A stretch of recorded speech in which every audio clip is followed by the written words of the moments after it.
the C+ students in our community. Okay. Okay.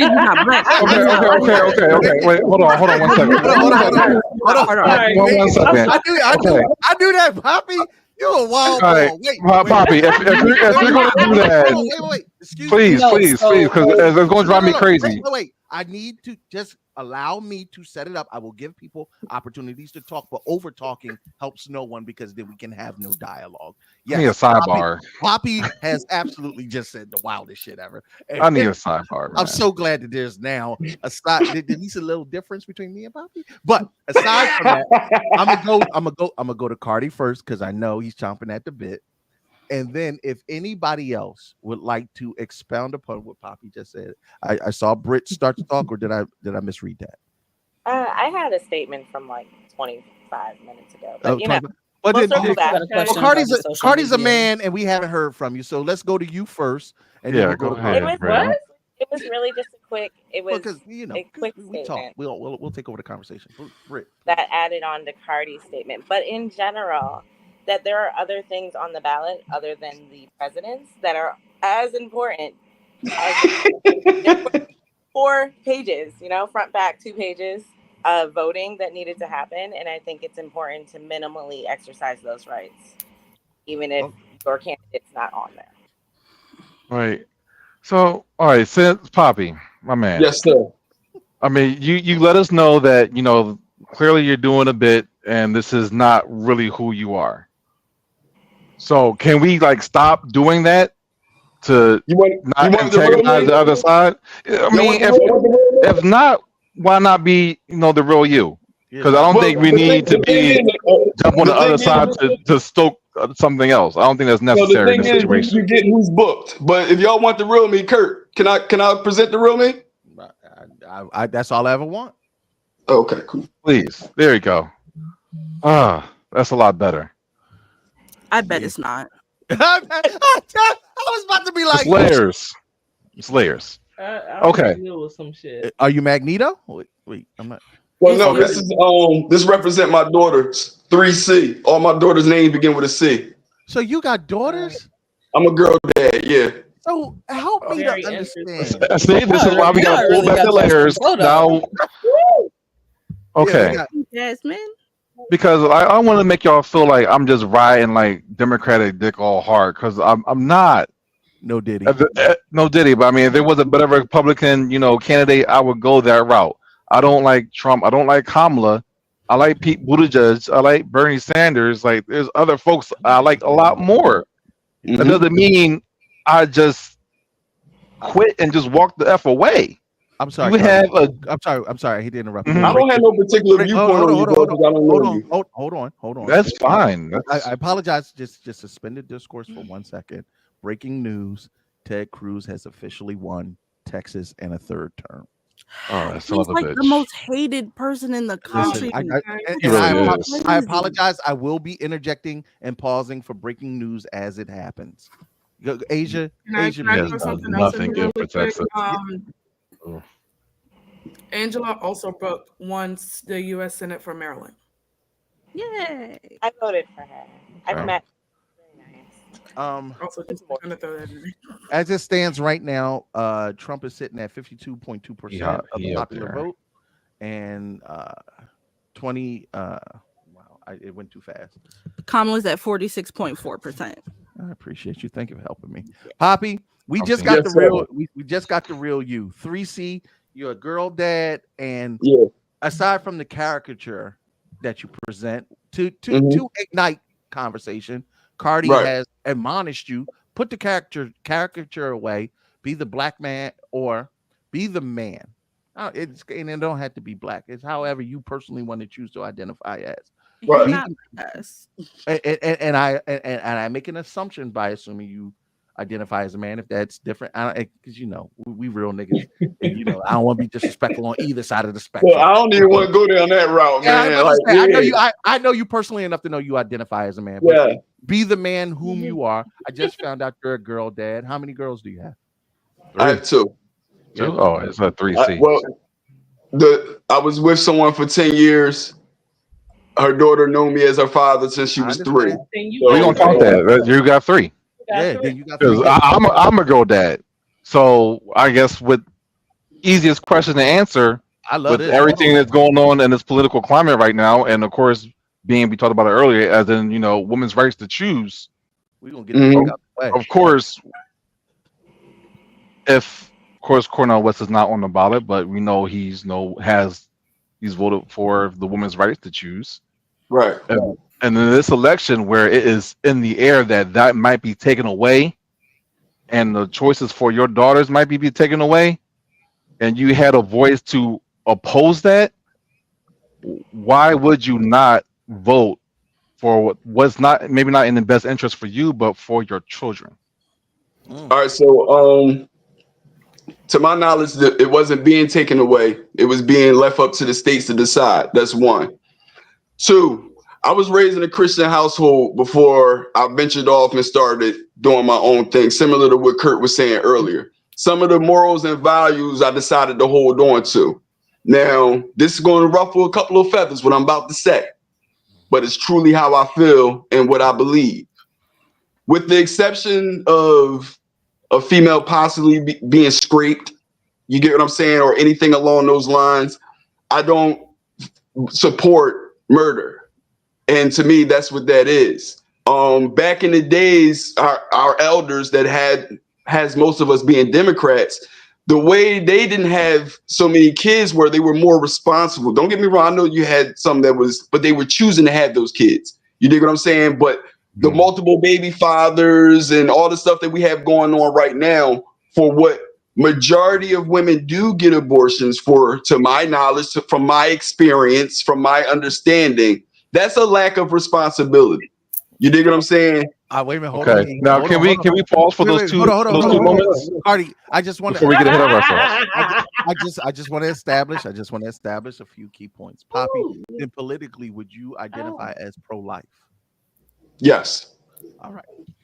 Queen E, I saw you raise your hand. You haven't spoken. I want to. Okay, so to say that our elders were more responsible, personally, I feel is laughable, because there were men with whole second and third families on the side. So that's not more responsible. And there are also women who brought home, babies that didn't look like their husband. So not really more responsible, maybe more discreet, because no internet, no social media. It was harder for word to get around and things to come out. As a whole, by the numbers. As a whole, by the numbers, if you look into the numbers. Now, wait, Poppy. Now, hold on. I was expressing an opinion. I'm actually really interested, because he haven't brought no facts to this whole situation. So let me. But no, hold on. Let the moderator cook. Just hold on. Poppy, you can't now. See, now you talked yourself into some shit. You can't say by what numbers are you willing to cite to show validity in what you're saying. Because you said by the numbers, so then that means you have numbers to substantiate your claims, right? All right, so give me a second. I'm gonna pull this up real quick. All right. Well, while you pull that up, go ahead. Just quick question about your social media. So if this is your caricature putting on like, oh, I'm a Trump supporter, just to engage, like discourse in your comments to educate people, cool. What about the people who are just scrolling like flippantly through social media? A young Black man who is undecided comes across your page and he's like, oh, he looks like me. Oh, he's a Trump supporter. Maybe I should support Trump, without actually going to fact check. And he's not commenting. He's not engaging with you. He's just going based off looks. Like, what about those consequences? What about the undecided people that you possibly influenced? What about the undecided fathers, the undecided girl fathers who decide for whatever reason to vote against their daughter's interests? Like, do you not understand the harm of this caricature, even though not everybody engages and you can't educate everybody? Understood. Yeah. So the analytics for my social media is mainly people that's like, I think it's 28 to 42. Also in my bio, I have it listed that I'm a political troll. You know what I mean? Like it's right there. I'm a political troll. The numbers you were talking about, you had numbers about previous generations. So where's them numbers coming from? That's what I mean, I would have to look it up. You know what I mean? It's not something I have on deck right now. Oh, okay. Well, Poppy, while you look, hold on. While Poppy looks up these numbers, I wanted to be fair in my coverage. I played a political video endorsing Donald Trump, talking about again how media, propaganda, content played a large role in people's decisions in who they voted.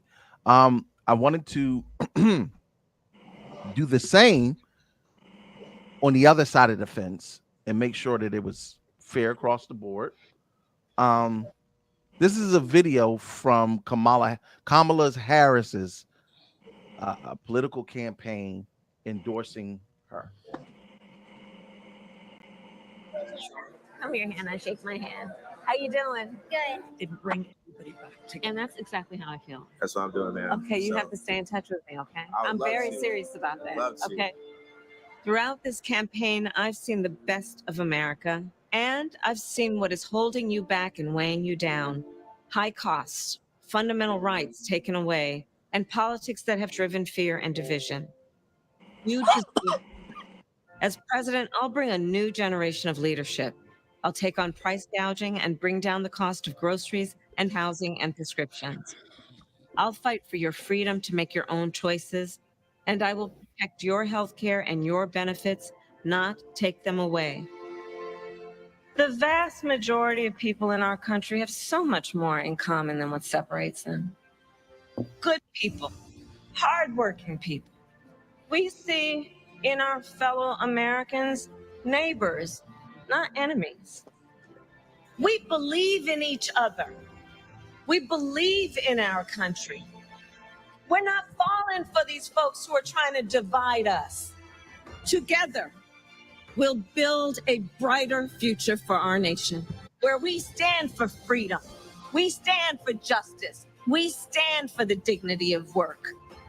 We haven't yet quite reached all of those ideals, but we will die trying because we love our country. Now, the baton is in our hands. I pledge to seek common sense solutions to make your life better. And I pledge to be a president for all Americans. Now I'm asking for your vote, because as president, I will get up every day and fight for the American people. I'm Kamala Harris, and I approve this message. It's a good ad. There's no attacking in there. How about that? Let me take a second. A little moment of transparency for me. I actually had a very I hate when we do streams like that, because then I got to do testimonials and shit. I had a very poignant conversation with Siren by Night earlier about voting, my own personal stance on voting. And one of the things that I ended with was I asked her, are you disappointed in me? She said, yeah. No, I did not. not in that way. Not this time, and not for that. But and like I said, I love media. God, I love media. Like, I study this shit day in and day out, and I could tell you something unequivocally. The message by Donald Trump and what he's putting out to the masses versus the message, true or false, however you feel politically about the woman, inclusion over exclusion will always win me over. Always win me over. There was a commercial. It's so wild. Donald Trump's campaign said, "She is for they, them. I am for you." And I was just like, who approved this? In the comments, Poppy, and I don't want to make this a Poppy attack, because as you may not consider yourself a black man, but you look like me. You look, me and you about the same complexion, good brother. So wherever in Africa they I stole even say that to start conversation, bro. I'm about to say wherever they stole your people in Africa, I feel akin to you. But I even say that to start conversation. A lot of people don't know that it's people that have a complexion like us that are considered white. They think white and black is strictly skin complexion. One of our favorite quotes over here is not all kinfolk is skin folk. Right. Carry on though. I'm listening, bro. No. But I say that to say messages like this, man, media moves you. Messages move you. You can buy into an individual. When I think of the women, a lot of the women here I personally know, have personal connections to. This is a serious point of contention for them. Now I have my own moral beliefs, but Teffy has literally been in my ass for over 6 years about voting. Like, no. This is new to y'all, not new to me. And coming up on this election, I didn't. Oh my God, I didn't vote for Barack Obama, and I work for the government. I am directly impacted about who is our U.S. president, money or otherwise. Like, my life is dictated by who the president is, and Teffy keep her foot square in my ass. Good job, Teff. Type of shit. It's my favorite shoe. Yeah. Can I respond to her real quick? Because I don't want to take up too much time. No. Oh, did you find your numbers? I couldn't find the exact website I was looking for, but what I did find that I feel like substantiates what I was saying is what is it? Come on. Since 1970, right? Children born out of wedlock within our community has risen over 60%. Okay, and we all know. Huh? Can you cite your sources, please? The source on that is Brookings EDU. Is a Brookings EDU article. Mm-hmm. I can agree with that. It's around that range.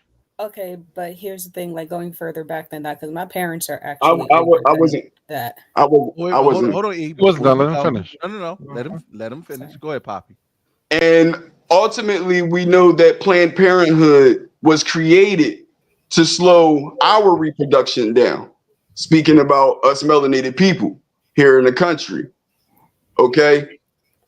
This is what substantiates. Say that again. Sorry, but that's not true. Okay, well, correct me then. Yeah. How about this? Poppy, you go ahead and finish your point. I'll go fact check it. Yeah.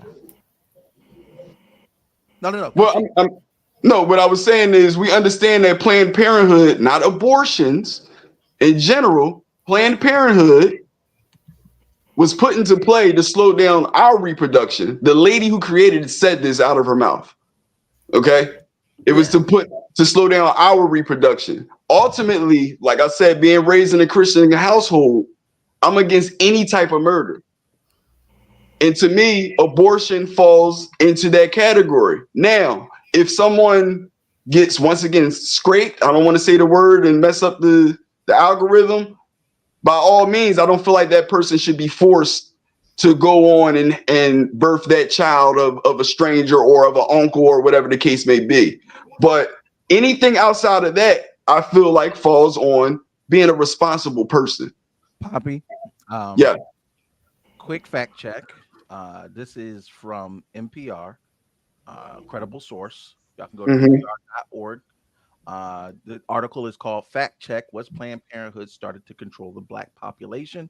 The comments about Planned Parenthood was based in Ben Carson when he alleged that control the population, that Planned Parenthood, let me say it clearly. Parenthood puts most of its clinics in the black neighborhoods to control the population, and its founder, Margaret Sanger, was not particularly enamored with black people. They went to fact check that, and it was substantiated that though she was not an advocate for African Americans, that Planned Parenthood Planned Parenthood put out a statement that says that Ben Carson was wrong on his facts, and it is flat out insulting. Does he think Black women are somehow less capable of making deeply personal decisions about whether to end a pregnancy other than other women? It's a shame that a doctor, speaking about Ben Carson, who should understand the barriers Black women face assessing high quality preventative and reproductive health care services, would pander so clearly to anti-abortion extremists on the right. So Planned Parenthood, I'm not saying you're right or wrong. What I will say is, I know I'm giving you something else to fact check. But Planned Parenthood discredits that claim. Okay, now fact check this, right? And then people could feel free to make their own decision. When they were talking about banning abortions here in the country, it was predominantly white states. It was mainly where those people live. Reason being is because over time, those people started getting the abortions more than our people. And they're trying to preserve that particular race. So hold on. So, I don't want to make it a me and you conversation, but I can do that one pretty quickly. Well informed as an informed citizen. Majority of this nation is Caucasian. So statistically, yes. There is a white. No. It still is. It's a trend. It's still a Caucasian majority. If you want to talk about people of color versus the white majority, and that would encompass Asian, Black, Native American, and everyone. Yes, we are gaining, but they are still not the majority. The majority of those that would frequent Planned Parenthood would naturally be those of non-Black descent. And when you talk about white states, typically Black people or people of color congregate within city structures because the Midwest, rural towns are still predominantly Caucasian. And those city structures that have predominantly Black people, they were furthermore allowed. Oh, no, you can go in and have your abortion. Texas, what now? I mean, what do you? Sure. Yeah, that's Poppy. Like you're saying some crazy stuff, man. Look it up. I'll put it like this. I'm not sure where you're getting it from. That wanted to ban. Look up the states that wanted to ban. I know the states. It's Tennessee. It's Kentucky. It's Montana, South Dakota, Texas, Nebraska. I know the states. Like I read, nigga. And what you're saying is crazy. You're taking it personal. I didn't say you didn't read, bro. I'm just saying. Hold on. What you're saying is like people by a majority don't read, though. Okay. So, yeah. Like hold on. Again, let's talk in facts. States where abortion is banned. Let's not talk about who want to do what. Let's just talk about where it is officially banned. Right? Okay. Can we use that as a basis? Yeah, it's like 13 states. It's 20. Is it more now? It's more now. Right. Fuck. Oh, it's more now. 6 months post Roe v. Wade, 24 U.S. states have banned abortion. Alabama, near total ban. Arkansas, near total ban. Idaho, near total ban. A legal challenge to this ban is in the courts. Kentucky, near total ban. Louisiana, near total ban. Mississippi, near total ban. Missouri, near total ban. Oklahoma, near total ban. South Dakota, near total ban. Tennessee, Texas, West Virginia. North Dakota, Soul Clinic moved to Minnesota. Wisconsin, the clinics moved. Arizona is a 15-week ban. Florida, 15-week ban. Georgia, 6-week ban. Utah, 18-week ban. Indiana, a near total ban. Wyoming, a near total ban. Ohio, a 6-week ban. Iowa is no longer protects abortion rights, opening the door for a new ban. Montana, Nebraska, that's where you're looking at bans. All right, I'm gonna say this and I'm gonna get off because I can't really take anymore. You can believe what you want to believe, and that's fine, and that's your right as an American, which is a great thing. You can hold on to that, but forcing your beliefs on other people is wrong. Who's forcing their beliefs on other people? Oh, Sonora says Texas is totally banned. Wow. Okay, I'm just gonna go just buy that. Because like you said, you're pro-life, and that's great. Like I'm a Christian, like, and you folks who believe in pro-life, that's fine. That's your belief. But there's folks out here that does not have your belief, and that's okay, and that's okay too. Yeah, it is. But ultimately, and this is all I'm gonna say. Ultimately, I just did not, and I do not want our people to make a political decision solely because that particular person is Democrat or solely because that particular person is black. Ultimately, that's all I'm trying to take care of. So wait a minute, hold on, fellas. Let me go to the women. Gina, you had something that you wanted to say. I know you've been chomping. I had so many things to say at so many points in times. I can't even remember everything that I wanted to say. I know. That's how long back I wanted to say something. I apologize. I'm coming back. back. I forgot half of the shit. Could you get it out now? I can't remember everything. Could you try? Real quick, Poppy, take back that Trump's racist. You can take that back now. You took everything off. You can now agree he's racist, right? Say that again. No. You had on a gear. You hear him? He's not black, so it don't affect him. Look, goddamn it, Gina, continue. I told y'all. I'm out of here. I'm Saponi and Ani Hawaiian though for your knowledge if you wanted to know. Oh, Halawa Saponi and Ani Hawaiian. Interesting. I'm also a part of the Halawa. Saponi on my father's side, Ani Hawaiian on my mother's side. Saponi based out of Roanoke, Virginia. Ani Hawaiian out of Savannah, Georgia. Go ahead, Gina. Again, y'all keep cutting me off, and I don't even fucking remember what I was going to say. I'm sorry. I'm gonna lock it up and throw it away. Anyway, it bothers me greatly that you have daughters. You have daughters, and none of what I've heard really seems as if you are taking into account the ramifications that this can have affecting your daughters in the long term. You know, I'm not really sure their ages now, but at some point in time, they're going to be grown women, and this can affect them directly. Also, if I'm trying to remember everything that I was going to say, when we asked, I don't know whether it was Tuffy, it was me, I don't fucking know at this point. Ask the original question, like, okay, well, since you're not voting and you have all these strong feelings and beliefs, what are you doing to enact change? That question was never answered. You said that you're the information person. You gather information from an unknown source and then bring it back to your community allegedly. And how are you doing it? Just strictly via social media, where you do not discuss any independence in any way, shape, or form?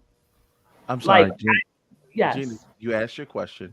I have to say, you told me to remember everything. Whoever is commenting under our pages, please stop commenting as our pages. Please stop commenting as our pages.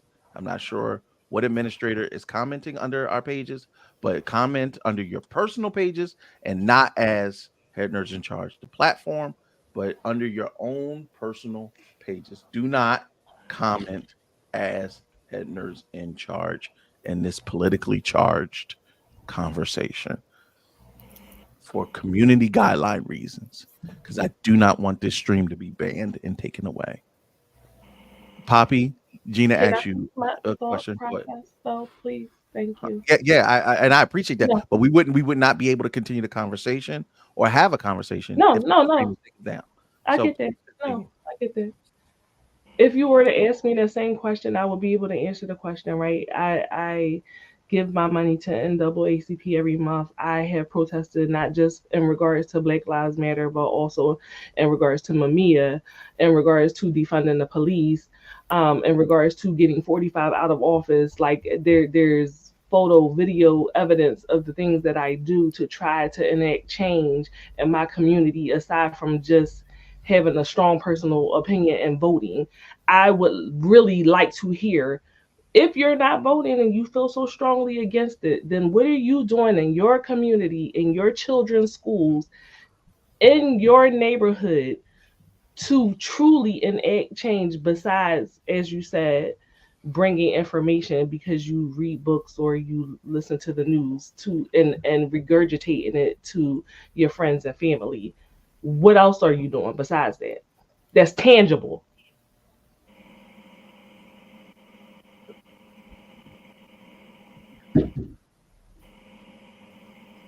Did he freeze? No, let him finish. Well, I think he might have froze. Yeah, it's a good time to freeze. Yeah, I think he frozen. Yeah, he looks good and frozen. All right. You want to hear me? Okay. There you go, Poppy. My bad. No, I was saying, being as though I feel like I answered that question 3 times and it keeps being brought up, I'm going to flat out say this. I don't do a damn thing. I don't do nothing. Okay. 2, can y'all still hear me when I do that? When I do what I just did? Am I still there? Well, we can hear you, but it's choppy. You're frozen. Maybe you got to come back and come. I'm not putting that comment. You already did. Oh, God, yeah. No, put it back up there. What did it say?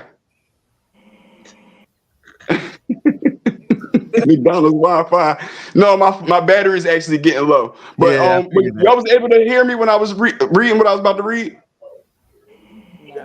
No. Oh. Poppy, do you got to get your charger? Can y'all hear me? Can you lock in with us a little bit longer? Because all right, well, basically, I was going to read the conversation me and my youngest daughter had earlier today. Okay, it went something like this: Daddy, I can't come over today because I have to go to the polling place and then I have to watch the elections for at least a half an hour. Okay, and my response to my daughter was this: make sure you pay attention and use your own mind. And that's ultimately what I'm trying to get out here to all of our people. Use your own mind. We had the new voter say earlier that she did her own research and that's how she came to the conclusion of her vote. That's what, as long as we're doing that, I'm okay with that. The people, once again, they're saying, oh, I'm trying to be on the right side of history. I want to vote for, put the first black woman in. That's the wrong reasons. That's ultimately why I'm doing what I'm doing. Everything else, no, I don't. No, I'm not doing anything. You get what I'm saying? But at the end of the day, I don't want our people to just go off of identity politics. Identity politics is dangerous. If any other person of another race would have did what Obama would have did, our people would have been up in arms. But they have been doing calling them racist and all types of stuff like that. Say that again? But they have been doing it for centuries. And you only call us out on it, though. So because I'm a part of us, so why are we still partaking in this? You wasn't black and you're not like us, so I'm trying to figure out if you actually part of our community. You aren't even black, ma'am. Or if you aren't black. Oh, that's news to me because I didn't know you could tell me how I identify. Just like see, that's very democratic of you. It's not actually. That's very democratic of you. It does to like somebody who repeats Republican rhetoric. I guess it would seem really. What Republican rhetoric have I repeated? Oh, lots of it. In fact, lots of it.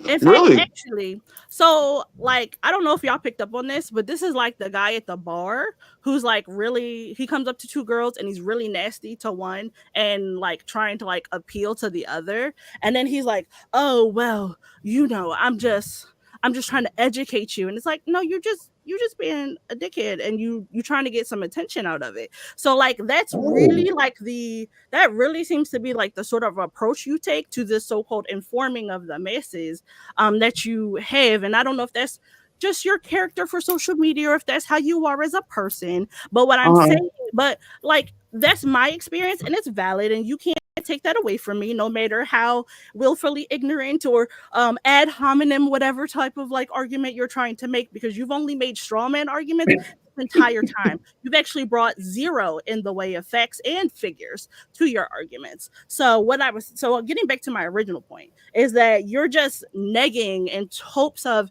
engaging people and trying to bring people in when you're actually like pushing away a huge part of your demographic. Like you want to talk about all the work that you've done or that you used to do, because Black people are just ignorant and nobody wants to do any research and nobody wants to learn anything. So what you used to do, you said you did nothing, or you talked to your daughters or whatever the situation is, but you're actually like pushing people away, and you've alienated like almost the panel entirely when you had an opportunity to really actually bring facts and like talk passionately about what you actually believe in. But all you did was like neg us and neg the Black community for what we don't believe in or what you think that we don't do. And that's actually really harmful rhetoric. And that's what Republicans have been doing for a long time. It's what a lot of people continue to do, even the ones standing on the sidelines. So you say that you do this, that, and the third. And before you try and challenge me on what I do or don't do, I'm not that type of person. I'm not done. So what I actually am is the second person in charge here at Head Nerds and Network. We are equally Philadelphia's premier blurred podcast and network. So what I do is I help put on community events. I host the #1 podcast web show here in my area. I've helped put on a con, and we've donated toys. I actually donate my money to a lot of places because Mama's I've done stuff like that. Don't interrupt that Black woman. Hold on. So I've got plantar fasciitis and bad knees. You're not about to find me marching nowhere, baby, but I will give $1 where I can. Thanks. So I actually do real stuff, and I actually brought some facts and figures here about abortion. I'm dropping them in the chat. Just since the abortion bans and the overturn of Roe v. Wade, Texas by itself, the maternal mortality rate has gone up 56%. That's 4 times what the national level is. So when you ban abortion or leave it up to the states, you're not saving lives. You're actually murdering women by and large. Just in the last 2 weeks, 2 women from Texas have died because they could not receive care when they were having emergencies for babies that they actually wanted. So abortion care, when you criminalize abortion, you're just criminalizing women and criminalizing pregnancy and criminalizing all the things that you say you want to protect. So again, I actually dropped a link in the chat if you guys want to see that. It's from NBCnews.com. Wait, hold on, Poppy. I'm not done. Thanks. So if you want to go and like actually check that out, you can do those things. And you talked about Planned Parenthood and all that other stuff, but Planned Parenthood actually by and large doesn't perform abortions. They perform women's health care. They do lots of birth control. They actually help women have preventative care. When you don't have money, like a lot of people don't, a lot of women don't, a lot of the women that they don't care about, that you also clearly don't care about, they actually help them women have babies and get I don't care about women. do things, because abortion is women's health care. It's not just goodness, unborn lives. So I made it very clear where I stood on abortions. It had nothing to do with murder. You said it was murder, but you're not for the murder of babies, but you are for the murder of women, because that's what's happening. Women are dying. Women are dying. Did I not make it clear that? Did I not make it clear that if it was a reason or like? You can. Did I not make it clear? Like women are dying in droves, because they can't get the health care that they need. You're going to mute me while I'm the only one up here with it, right? That was an accident. I'm so sorry, Poppy. That was and you want to go back to the education part? Let's talk about the missed opportunity you had on Philadelphia's premier podcast network, where we have over 40 million people that we. I don't think I missed the opportunity at all. You had an opportunity to. I don't think I missed the opportunity at all. Candidates, and all you did was neg us and talk negatively about the Black community and bring ultimately nothing to this conversation. So, wait, hold on. Anything. Just Poppy. Give me a second. Hold on, Poppy. I know you want to retort. No, I'm good. I'm gonna respond. I'm good. It's gonna be respectful. It's gonna be respectful. I'm gonna give the opportunity. It's gonna be respectful. Yes, please put the chapstick on, because that's how I need my medicine. So with that, my response is gonna be very respectful. No. I just one. Steffi, on any given lubricate day, your throat. Lubricate your throat. Steffi, on any given day, Yeah, you can definitely impregnate 99% of niggas. Second of all, Poppy, I just want to say this before you retort, and one, I want to apologize to you. I did not mean to mute your mic. That was not intentional. But I was talking. But yes, babe. Just all right. I'm just saying you let him talk for a really long time, I just wanted to I go before I got silenced by a man. Wait, listen, and this is why I wanted to set the tone for before the retort. Men talk too much. I'm guilty of it. No, Poppy. No, listen. In a patriarchal society where we are the majority, you cannot admonish the minority for how they voice their concern. Period. That has been systemically the case across all forms of government, sociological community. The oppressed can address the oppressor as they wish, because they are the disenfranchised and oppressed. You and me, and I'm gonna call you brother. You and me, brother. We represent the large majority. We are the white men of black men. Mm-hmm. We sit in a position of power because systemically we are men. Women do not get the same voice. And I understand that. All right. As long as we can meet that, and as a girl dad, I challenge you. To keep that in mind with your retort. So go on. Here's my rebuttal to that. And this is all I'm going to say unless something else is asked of me. Despite how you may view me, despite how you may think my attitude comes off or anything like that, ultimately, I want our people to stop playing victim. And I want our people to actually do what they say they're going to do. I want our people to do their own research. I want our people to use their own brains to make decisions. If we can do that, I don't care how you look at me. If I gotta be the person that go on the other side to egg us on, then I'll be that person. Because ultimately, although it may not be nobody up here on this panel, there's a lot of us, black, melanated, however you want to identify it, that are making decisions and not using their own mind to make those decisions. Poppy, and that's ultimately what I want our people to do. Yes. Can I ask you a personal question, Taffy, if you don't mind? I just want to ask. I know, and then I'm gonna let you go off and cook because I'm gonna get out the way. But Poppy, I really want to ask you a question, and this is a personal question that for me. I have two young nieces who are like my daughters, and I love them immensely. Mm-hmm. I love those young women as though they are my own. You have three daughters. Mm-hmm. Three daughters. One political candidate wants to take their right to personally choose away. The other party chooses to give the rights back to women. And I'm just talking about this particular point. Do you side with, and you said you're pro-life, and I respect your religious decision for your beliefs, for your girls specifically, not your beliefs, but mm-hmm. your girls. Do they have the right to choose what to do with their body? My girls have the right to do whatever they choose to do, as long as it's not following a trend or being influenced by anything outside. So no. You think what I'm saying? Tef, hold on. Oh, no. Hold on. Poppy, I apologize. So let me say this. Let me say this.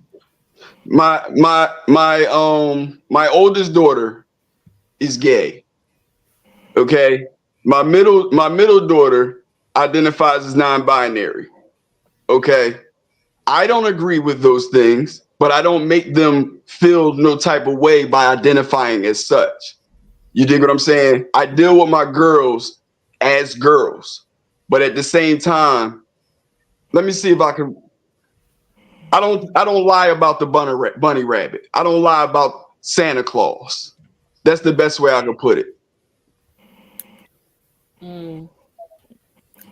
Okay. Huh? Yeah, you got a lost feel there.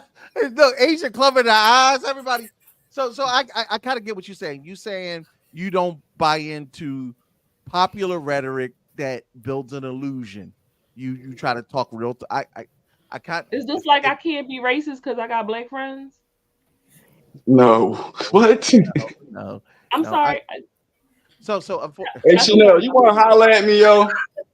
Nah, who gonna I'm talking about Chanel because she been coming at me the whole John. Like, Poppy, you already know. Well, before we had to do whenever we have any kind of politically charged, let me just say this. It's some people that choose to say more negative things to me than positive. Whenever I'm not acting like, they don't even have anything to say to me.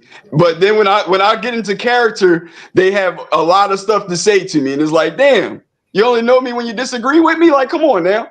Well, I want to kind of highlight this comment. And I think Darius, and I'm going to go to E. I'm going to go to E next. Because I'm trying to shut the fuck up and let women have the conversation. But I think Darius makes a very valid point. What's killing me is that we've been doing that. Your whole argument with respect is outdated because we all, in fact, do the things you're saying. This is like the arguments old heads had while telling us to pull up our pants. A lot of us are very educated and versed. And I will say this to Darius's point. You say with a definitive tone that people are uneducated and uninformed, much like how I admonish Cardi doing that with me. And now, catch 22, you can't say people are uninformed and uneducated if you recognize this panel. They wouldn't be here if they didn't have some semblance of education. Teffy just gave you a full rundown. Oh yeah, we're far more educated than we've ever been, especially the women in our culture. I know that to be fact. Well, I was about to say, to that point, the most educated, not in our I got you, G. The most educated, not in our demographic, not in our country. The most educated people in the world are women of color who happen to be black. Mm-hmm. Period. Though that is the most educated demographic in the world, bar none. But black men, and this goes back to protect black women, and then I'm gonna let them go off after I play this video. Black women have systematically been leading the charge in all fronts without black male support. And I know that's going to be something that a lot of men will challenge me on, but women have been leading the charge on black progression, wealth, and success without male support. That's why videos like this, in which I'm going to play, are so problematic, because this is how they feel when they see this. Poppy, I challenge you to give me your opinions when you see a video like this. Sure thing. My name is Henry Ike.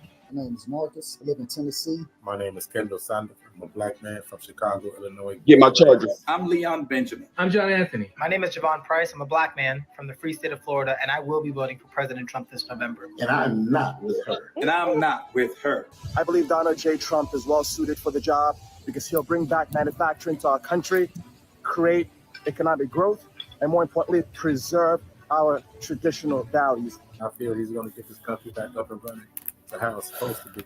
My daughter, Jariah, I want to make sure that she's protected. And I believe Donald Trump is the man for that.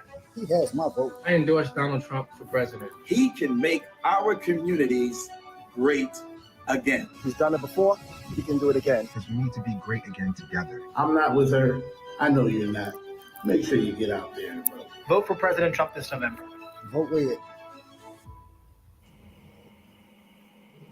Poppy, Yeah. before you respond, do you align with those men in the video? No. Can I go get my charger?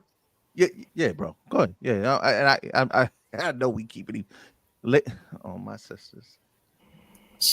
First, let me commend you on your patience with not only myself but the men on the panel.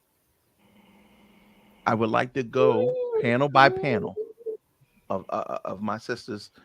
When you see a video like that, how do you feel, Asia? I don't know, because I mean they like who they like. I'm pretty sure they were paid, but that's none of my business. You make your money how you make your money. Sonora, Sonora, if somebody could, Sonora, I'll drop the link in our personal chat. Wow. You know what? Let's be bold. It's in our group. It's in our group chat. No, I'm gonna drop. Look, I'm dropping a link to the masses. To the whoever wants to join the discourse, know that you can be pulled at any time. You can be pulled at any time. I dropped the link in the discourse for us to chat. I would like to go Gina, Britt, Tef, and then E on. You want me to finish or not? No, give me 1 second. I'm getting my sister's opinions on that video, and then I'm gonna come back to you, Poppy, on how you felt about that dialogue and whether you if you align with it. Ladies, I have, to my sisters and to anybody watching, the link is in the chat to actually come on stream and voice your opinion. But if we can, I'm gonna go Gina, Britt, Tef, E. I'm gonna turn my camera off real quick. Go ahead. Why are you turning your camera off? Right.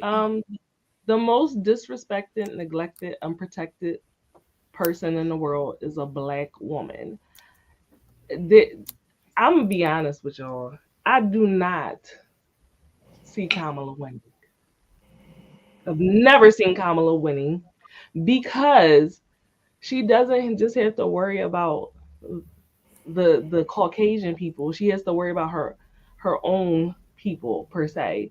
Black women and Black men are so quick to hate on a Black woman.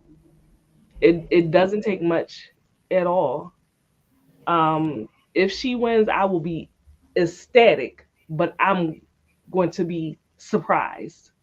I really, really am. The overwhelming amount of hate that I see is from Black people. From other Black people, specifically Black men, as we just saw in the video. Once Black men get to a certain status, they think that money erases the fact that they are Black, in my opinion. They think that the green allows them to blend in seamlessly, but as we see with Diddy, that is not the case. You just get out of jail free for a little while. It's a limited time only. The leash isn't as tight. So, like I said, I'm hopeful. However, I wouldn't be surprised at all. Okay, tough. Well, I've said this on the show probably 100 times now. The only privilege that Black men have ever known is patriarchy. So they're not going to give that up. Valid point, Britt.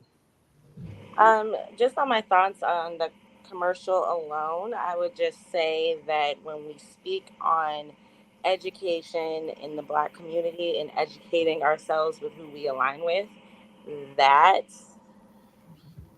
does not feel as if these men did such things.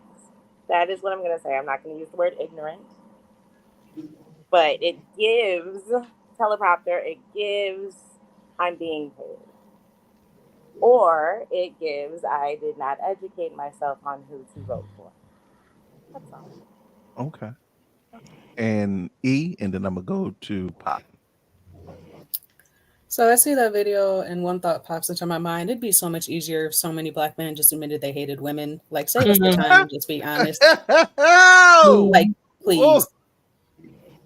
Go to therapy, get the healing, come to this revelation, and just fucking admit it. Because we already know. Y'all just can't say it to yourselves. But anyway, yeah, no, that video doesn't surprise me, because why would they want any woman in the country at a status above them? Why would they allow that? When you consider yourself low man on a totem pole, it's always better to have somebody underneath your boot. Unfortunately, that just happens to be black women. Hatred for black women can unite a room full of men of different ethnicities and backgrounds. Like, the self-hate is real. Like, if y'all hate your mothers, just say that. Oh, a lot of men have mommy issues and they refuse to admit it. Oh, I admit it. Now wait. Oh, no. But it's not just their mothers. It's the people at the church. It's the black women teachers who expected better of them. It's their sisters. It's all babysitters. Women. Yeah, exactly. Yeah. It's women. So again, it'd be easier if they just admitted they hate women and save us the time. Because we already know, but it's taking y'all too many mental gymnastics to get there. Because they still want to sleep with you. That's a Of word. course. Even though they think the clit is imaginary and that babies come out of where you pee. But, you know, go off. Yeah. So that abortion is not And healthy. that too many dicks ruin your vagina. So Poppy. But sleeping with the same dick over and over keeps it the same. Even though their dick is not but this big. Your uterus and your You womb. really like Oh, wait, what hold makes say on. ain't, Ladies, ain't bigger than a salt shaker? Ladies, But you doing damage with that? Ladies, Okay, I'm done. I yes, I'm sorry. No need to apologize. I just wanted to keep I ain't more sorry of for the shit. more of the journalistic vibe. Okay. So Poppy, you heard a lot. I don't know what your dick looks like, but I mean, no, because we're having this dialogue, and I give Poppy all credit. Oh shit! I saw somebody pop up at the bottom. She popped in, was like, "Nigga, put me on. I'm ready to fucking go." Poppy, I'm gonna let you go ahead on it, and I'm gonna bring up our next guest to join the discourse. Just sit tight in the back. So, Poppy, what's your retort? Because I know you wanted to respond to the ladies. He done froze. All right, there we go. All right, I'm gonna bring her up, but I'm gonna introduce you in, and then we'll let you go off. But Poppy, go ahead. All right. It's two things that I do align with that was said in the video.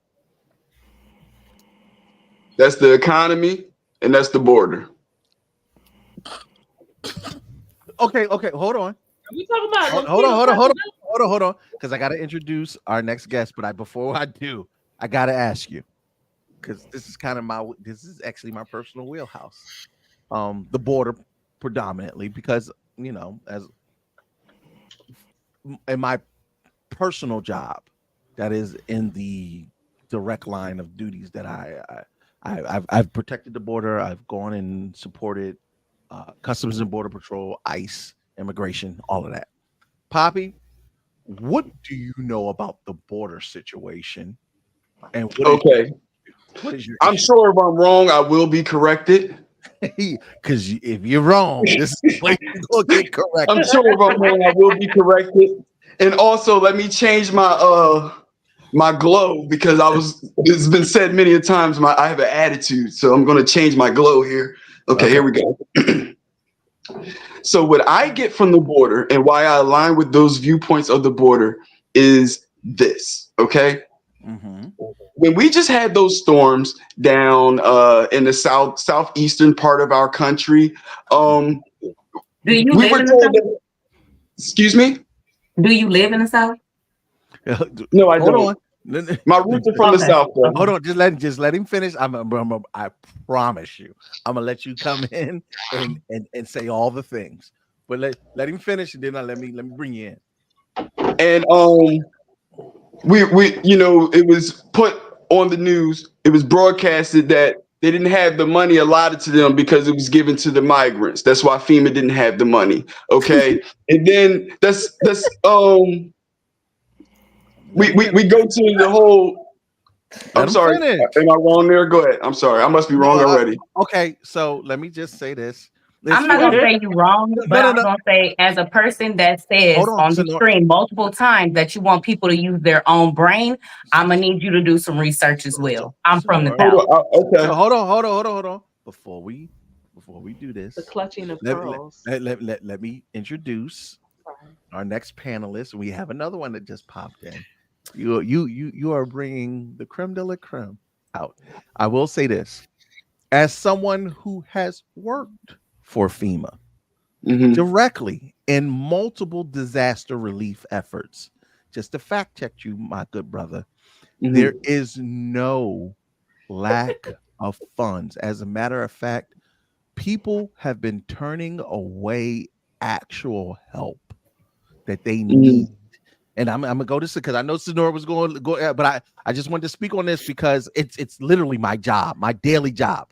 And those that know me know I was supposed to be deployed to these disaster relief areas to give support, but I could not go because it was so dangerous for federal and FEMA workers to work within these areas where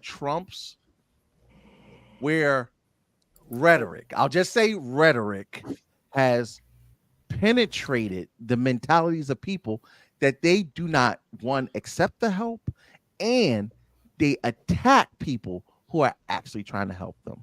That's crazy because I heard the complete opposite. Yeah, well, that's wild. Listen, look, I'm telling you right now, seen it.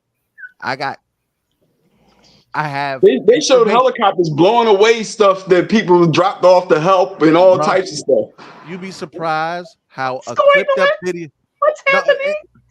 All I'm saying is, boots on the ground. I can say unequivocally, FEMA has tried to dispel this rhetoric and this propaganda, and unfortunately, a lot of American citizens are not getting the help they need because they believe the bullshit. But I gotta introduce this person because she is waiting ever so patiently.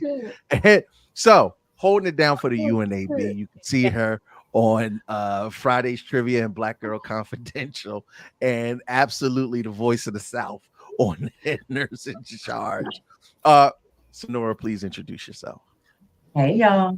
You already know where y'all can catch me on Friday night and Saturday night. UNAB, Black Girl Confidential. It is what it is, but let's get into this. Go off now. Let's get it. Monty, I got you. So, Sonora, do your thing. Like Mr. Curtis over here, I'm a state employee. Okay. For the state of Texas. So everything you read or saw or all this about, FEMA and these types of things, incorrect. Okay. So I'm going to reiterate what I said earlier. As a person that is staying on this stream, that you would like for people to go out and use their own head and do some research, I employ you to do the same. And well, I didn't get allowed to finish. Why I aligned with those two because I feel viewpoints. like we heard enough. We heard enough. And we heard enough. You've been interrupting the women all night. Kurt, this is what I told you I wasn't going to deal with, Kurt. Hold on. Kurt, this is what I told you I wasn't going to deal with. Poppy, I understand that, but this is why. All right. She told me I could go. That's my exit. Hey, I stood and took the shots for you guys that don't want to stand on all the people that come up to me and say, "Yo, brother, I'm rooting for Trump," but you won't stand on it in front of everybody. I did this for y'all. Good night. Have a good. We still don't know anything about your independence. Let me say this as a viewer, as a person that watches. Never educated us. Thank you. As a person that watches head nerds in charge. Mostly everything I watch on here. I don't never really get into what's going on, the back and forth and all of that. But I had to jump on here because, dude, bro, listen. The more I sat here and watched and listened, I just couldn't take it no more. And as a woman with 2 damn degrees, worked my motherfucking ass off to be an educated Black woman, the shit that he was sitting on here saying pissed me the fuck off. Thank you. Thank you. Oh my God. Okay. I'm sorry. No, He got a mama. He got daughters. That have to shit pissed me off. You do not have to apologize. Let me. Well, as the only Black man left on the panel, Cardi, come back. One. And I have to say, I really appreciate the other guy for his patience throughout this, because he probably was like, this guy is making this look really bad. And that goes back to these Black men not protecting us as Black women. This is why we have so many independent ass Black women that don't want to fuck with men or don't want to fuck with Black men. That shit right there.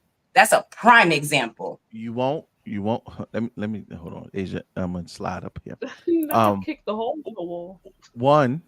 Chanel, I'm sorry. Hold on, but if you don't mind, and then I want to introduce Stitch. One, you won't get an argument from me. 2, Teffy consistently says, why do you have to bring the other side of the argument into these discussions? Hear me out. I love Cardi. Cardi popped back up. He said, okay. Man, I couldn't do it. I'm already knowing why you left. I'm already knowing. That's why I was like, is it too late for me to hop on? Because like Cardi said, okay, I can come back. Because Cardi, I'm too damn old for that, man. Listen, the ignorance of it all. And Brittany, I understand that you wasn't trying to call him ignorant, but baby, that is ignorance at its finest. I don't mind saying it. Mary, let me just say this. This is not me throwing Teffy under the bus by any stretch of the imagination. Teffy consistently says to me, the devil don't need no advocating at all. You do not need to bring the other side. I am an agent of free press and free media. I really, and this is just my personal belief. And you can admonish me if you will. I believe that you cannot get understanding and or progress without knowing the mind and the understanding of the other side. Obviously, you sisters articulated your viewpoints well enough that you didn't need no real champion from me or Cardi. Y'all handled it well. I got it. Teff took 10 good minutes to dig in that man's ass. Look, a 12-year-old could have got that. Like, are you kidding? I want to address Lamont saying that we were attacking him. No one was attacking him. My thing is, if you want to make a statement, you need to be able to back that statement up. He was making a whole lot of statements and saying a lot of things, and when I'm cornering you to say, no, you didn't answer the question, I need a real answer to the question, he was not able to answer. His answer was he didn't do shit. That was his answer. So can I just say something? You can believe whatever you want to, but be able to back that shit up. When you can't back that shit up, then I have a problem with it. Candace Owens, I do not agree with her politics, and I don't agree with a large number of things that she says. But if I ask her a question, she's going to give me a response that's not rooted in just shit that she pulled out the air in the sky in her ass. I might not agree with it, but she's going to be able to substantiate why she feels the way that she feels. That's all I wanted. I wanted a real answer. He gave you a real answer. She can hide her bullshit real well too. He gave you a real answer. He said he didn't do shit. That was his actual answer, and I believe that he did it. You know. Wait, and of course, we only heard about what was going on. Like, didn't have a source. Teffy, you saying, "Do you mind?" This half of your shit, baby. Go ahead. Listen, at this point, I got what? Yes, I don't want no smoke.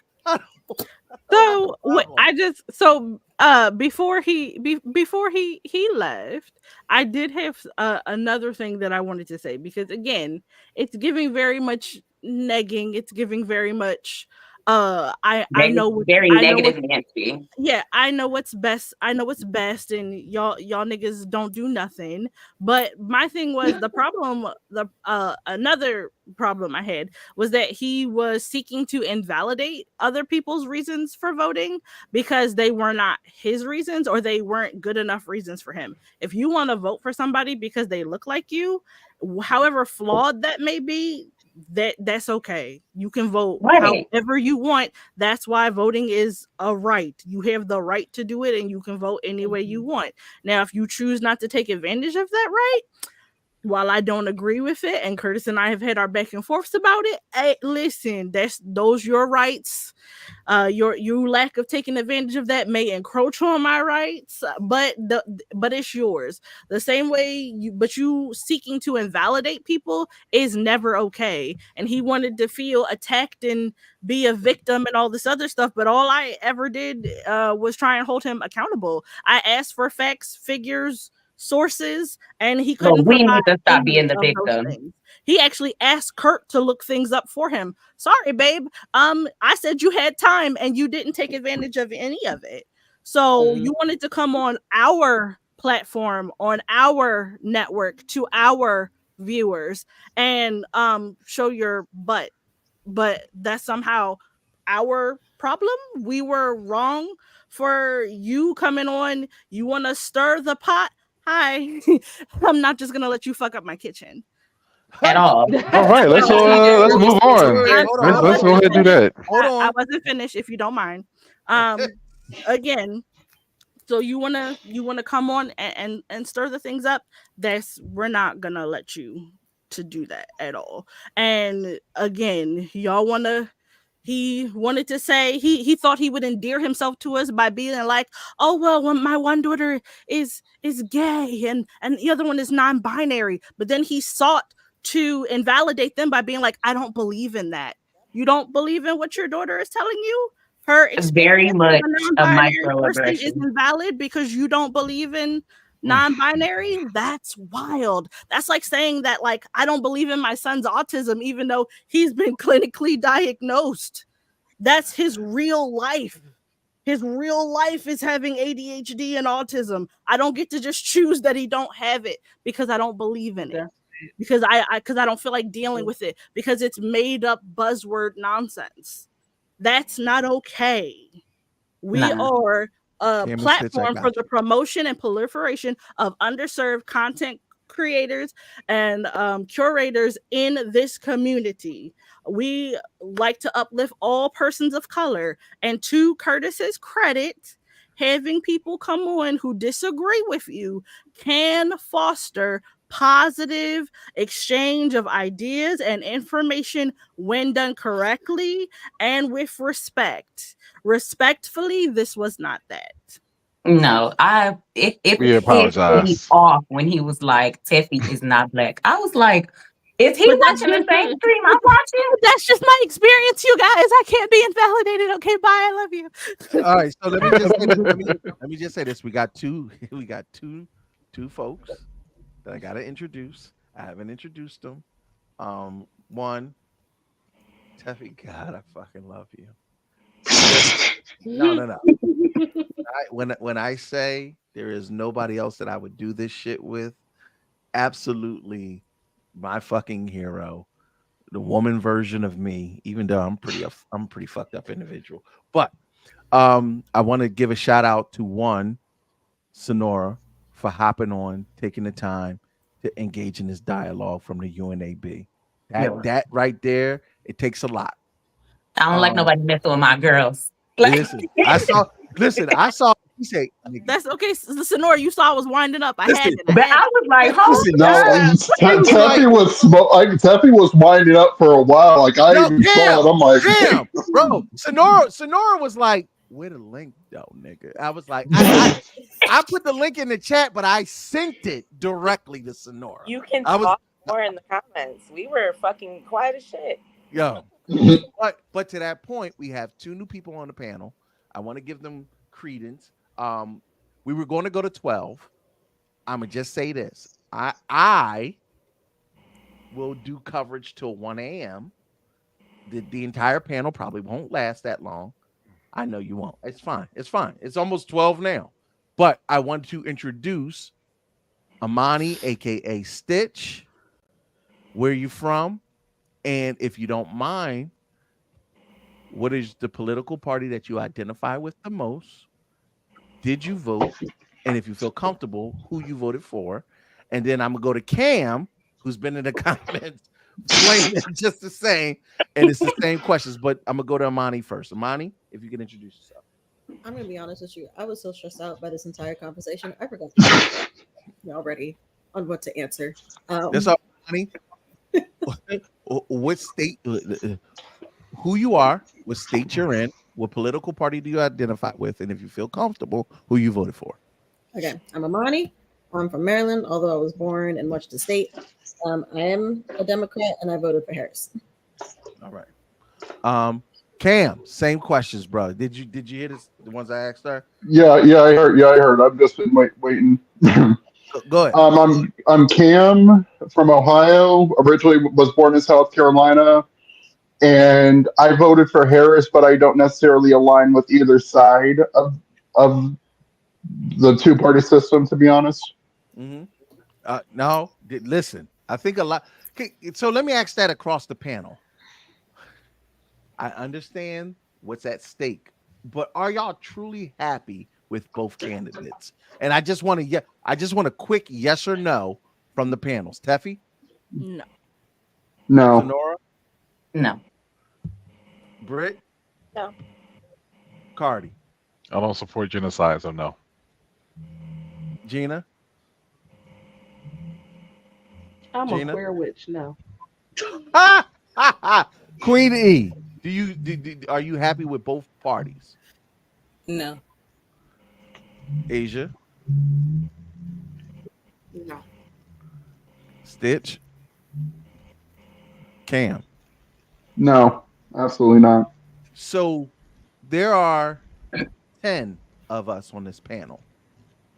And for those that are watching this, Twitch, YouTube, all of the above, there are 10 of us. 10 of us. And for me, no. The American citizens that represent this country, black demographic, because unlike Pop, I think we all black. What I just saw. I really wanted to ask him what the police would think if they saw him walking down the street. Oh, we got somebody else like they would do the rest of somebody us. else in the background. I had so many questions for Oh, you. yeah. Hold on. It's Renee. Chanel, just hold on. I got you. I see you back there. Just hold tight. I got you.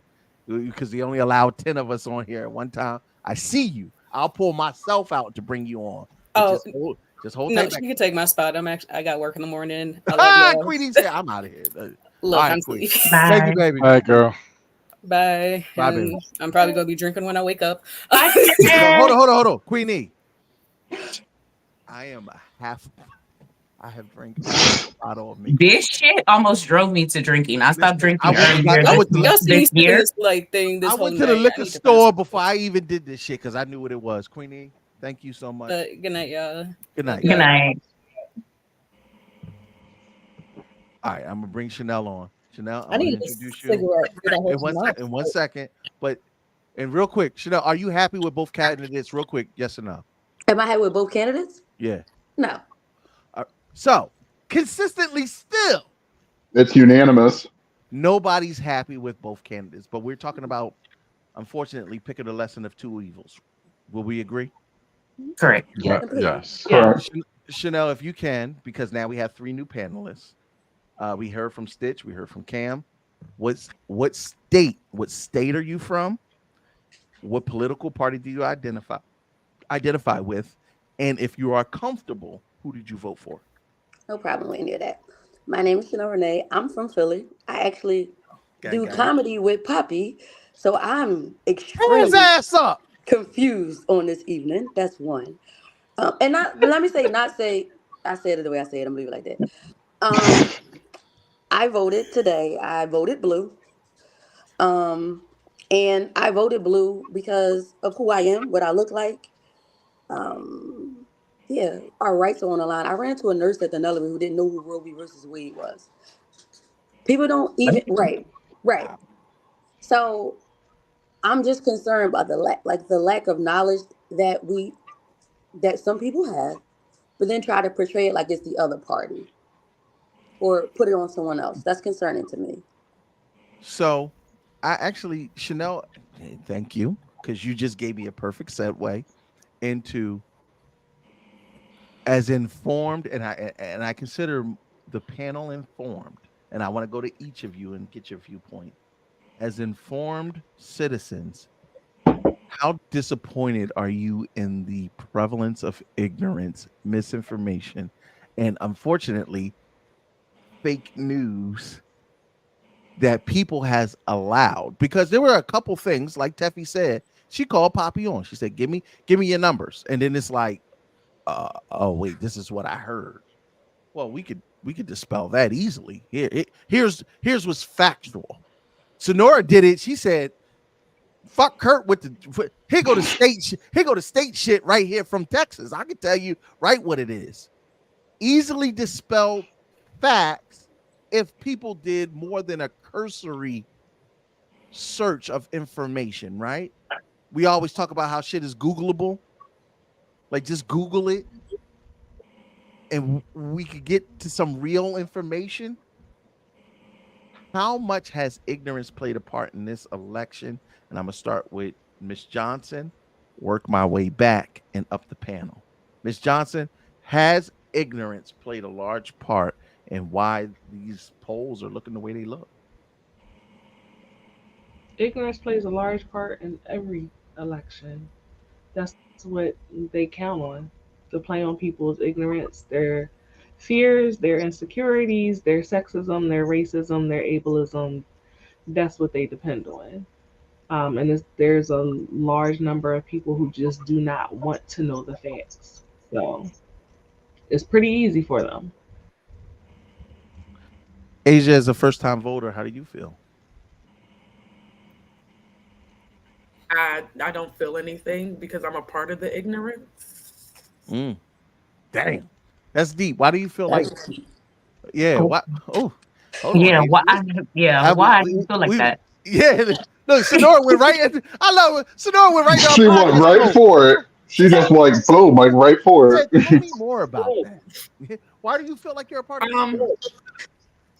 Because for a long time it was my mom saying, "Well, we're blue. We're gonna vote blue." Okay, cool. I'm blue.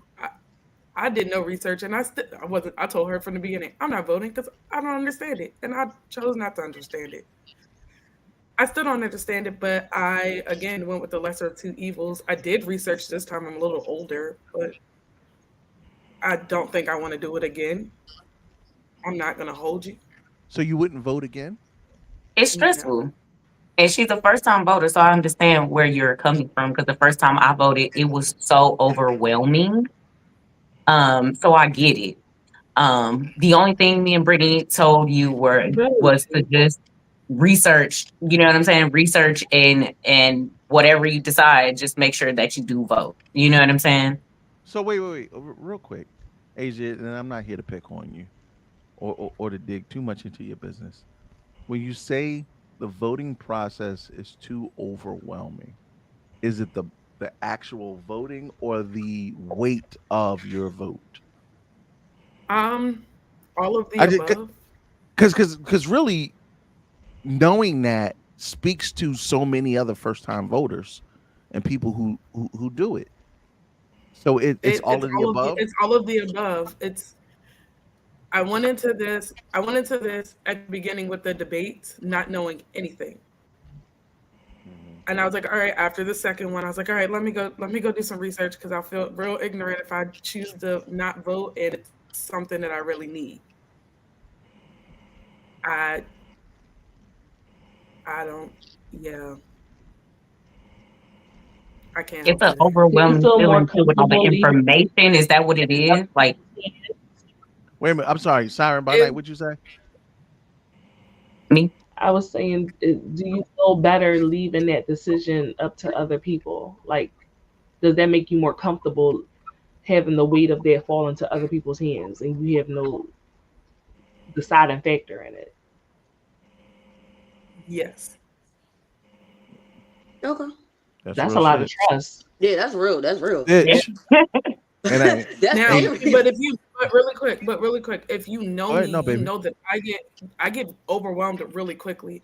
So I went in there and I was like, all right, I'm going to do this. I got to do it. I'm already here. Mm-hmm. And then I went in and I completely shut down because I was like, I don't know what the fuck I'm doing. I want to It's speak a to this. lot of information and it's very overwhelming, especially if you don't know what you're doing, like, you know, or you have like you feel like you don't have enough information to make a decision on both sides. So I get that part of it. You know what I'm saying? So it is very overwhelming because there's so much information out there, so much misinformation. But for the people that have voted before and they know a little bit more about the party that they're voting for, it is not as overwhelming. Well, I want to go to this comment. Tiffany said, the first time I voted, I went to sleep as Al Gore being president and woke up to Bush being president. I get the stress. I think no, because I think that was one of the first times that we saw the electoral college. See, this is what happens when you drink Maker's Mark, because Trump's winning and I'm about to lose a lot of fucking money as a federal worker. But this is what happens when you didn't vote. Yeah, and that's why I could drink. I ain't gonna complain, but I'll drink.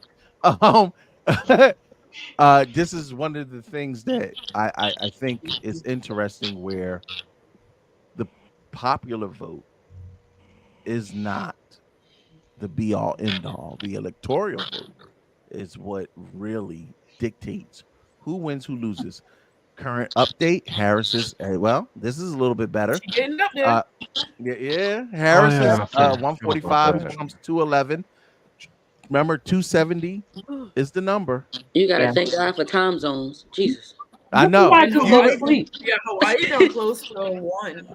So I'm about to say, Chanel, I appreciate you saying that. 8:00 ended polling on the East Coast in Pennsylvania. So The for West Coast California, closed just like 20 minutes ago. The biggest electoral. So relax, y'all, because California got the most electoral votes. Bro, my head hurt. Yeah, that's what's scaring me, because that's how he won last time. I know. I did. Listen, I just want people to breathe and allow the process to happen. We won't really know until Thursday or Friday, but I appreciate the preliminary stuff. Cam, talk to me. I was just actually about to say, because I had a similar thing with Asia about feeding into the ignorance. Somebody's crackling. Yeah, Somebody's microphone or speaker is picking up interference. I put it like this: if you get an opportunity, just mute your now? mics, and then we'll if you know you're good, you're good. But if you think it's your mic, just mute it. Go to Cam, and I'm go back to, because I didn't get to Stitch. I just hopped right over Stitch. Stitch like, nigga, what you doing? But I'll go to Cam, and then I'm gonna go back to Stitch. Okay, you guys can still hear me, right? Yeah, you're good. Okay, but what my whole thing was, and I agree with Asia, I fed into the ignorance at one point, because my relatives were, well, I shouldn't say all of them, because one of them never even spoke about politics. The other one was strictly right. Cam, let me ask you a question. Are you holding on to a mic or an earbud?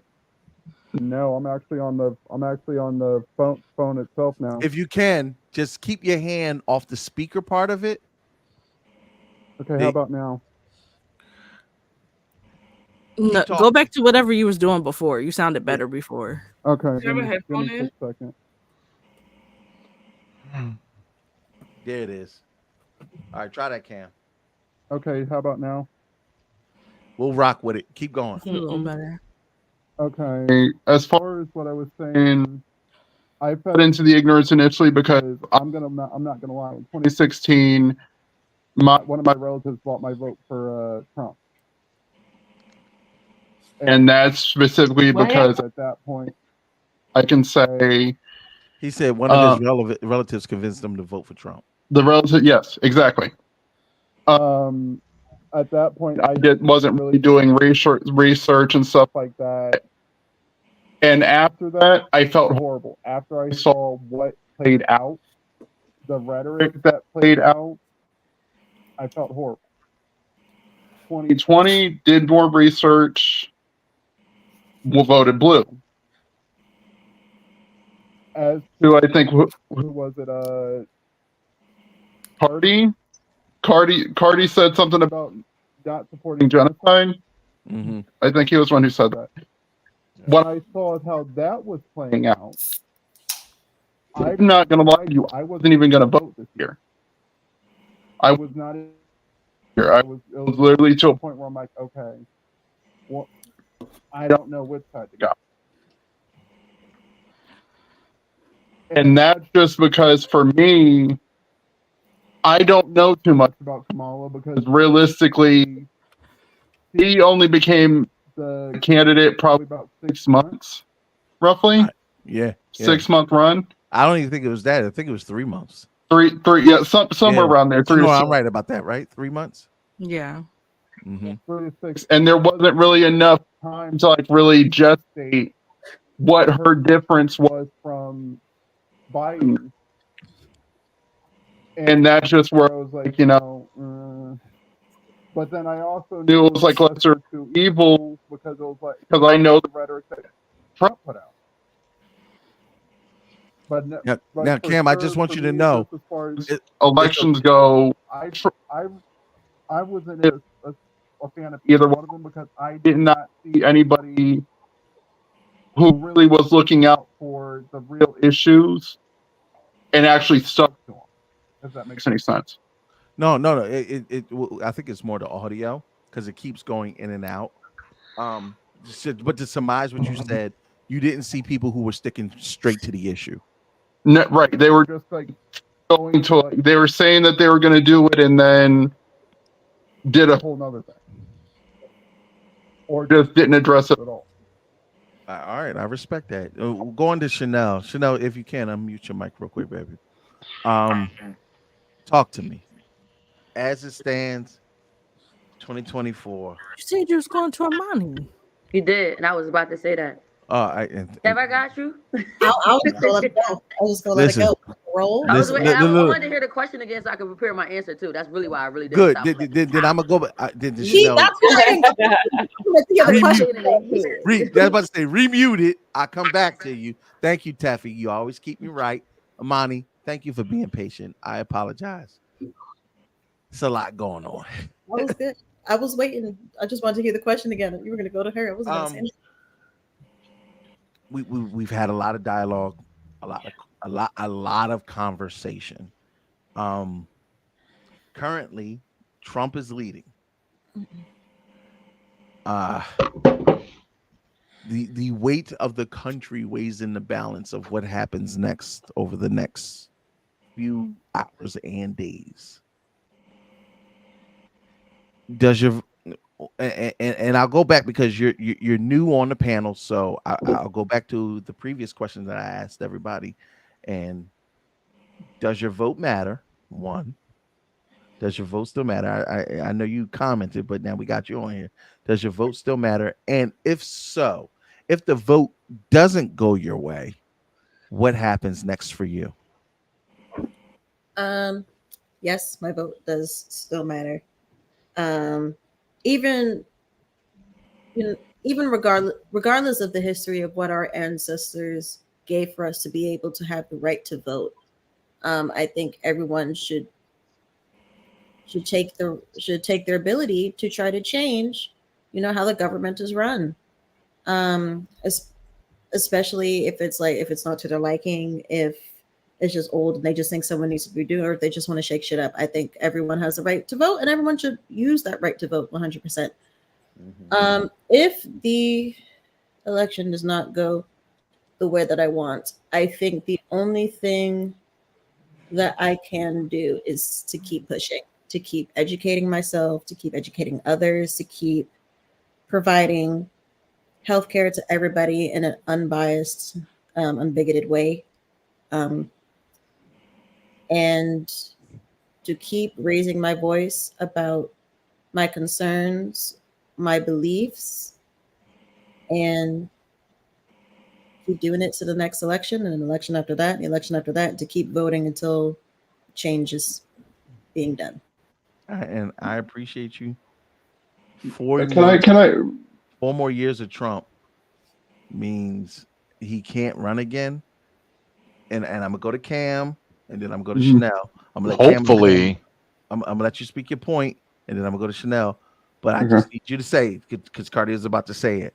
Trump is trying to dismantle the 2-term policy, and even if he doesn't, JD Vance then becomes next in line to become the Republican candidate for president. And y'all might fear Trump, but baby, JD Vance is the one. Is worse. Vance is worse. We dealt with him in Ohio as senator, for sure. Yo, Cam. I don't know why y'all say voting doesn't mean anything, and y'all say these things. It's fucking asinine. While we were Cardi had a night. It pisses me off so much. Like, you can't say these things and say voting don't matter. While we were talking to our wonderful guest on this thing, I was having a debate with a friend from high school who was going around saying how he thinks it's stupid that he's seeing everything on Facebook saying your vote matters. In his actuality, he says it doesn't. And I asked him to clarify, because for a minute I thought I just didn't understand how votes work, where our vote for the president doesn't choose the president, but it lets our state know who the majority of us want to be president, and then those electoral votes go to that, and that's what the state presents, right? But in his case, he was saying that because he isn't a strict, Maryland's not a purple state, right? It's blue. And since he is a Republican in a blue state, he was like, well, because I'm a Republican in a blue state, literally my vote doesn't matter. So seeing that, other people are saying that your vote matters, it truly doesn't. If you are in if you're in a state that isn't your color. And I'm thinking to myself, I can see how that could be frustrating, but I think that your vote still matters, because you're not just voting for the president, you're voting for the Senate and the House and X, Y, and Z. You're voting for look at Teffy like, thank you, nigga. Somebody said it. Right? And you're voting for Drake said it earlier. They're trying to pass, trying to get rid of. Cardi, I'm coming right to you after Chanel. I promise you. That's still important. So your vote, whether you think it doesn't matter for the presidency, it still matters for everything else, and you should still use your God-given right to vote, whether you're Republican or not. And he just thought it was absolutely stupid. And he's like, it's trying to explain how the government works. And people's like, no, we understand how it works. It wasn't clicking. And that, I don't know why Republican, Democrat, and whatever you believe in, you choose how to vote, you choose not to vote. Choosing not to vote because you think that your vote doesn't matter, I think bothers me, because I think every vote matters.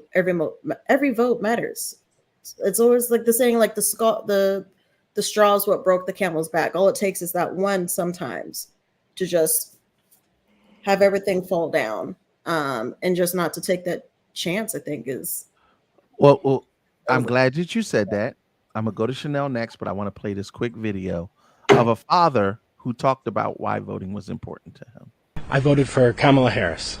Why is that? I have 3 daughters, 4 children overall, and women's rights is pretty important to them and my daughters. Sorry, I'm getting a little emotional about that. I didn't think that I was going to do that, but just their bodies, their choice type of a mentality. I want them to grow up in a world that's welcoming to everybody. So yeah, that's why I cast my vote today.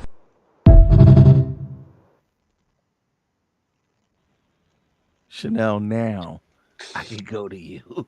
Everybody else just mute their mic. Cam, I got you. Just let me go to Chanel, let me go to Cardi, and then I can double back. Chanel, talk to me.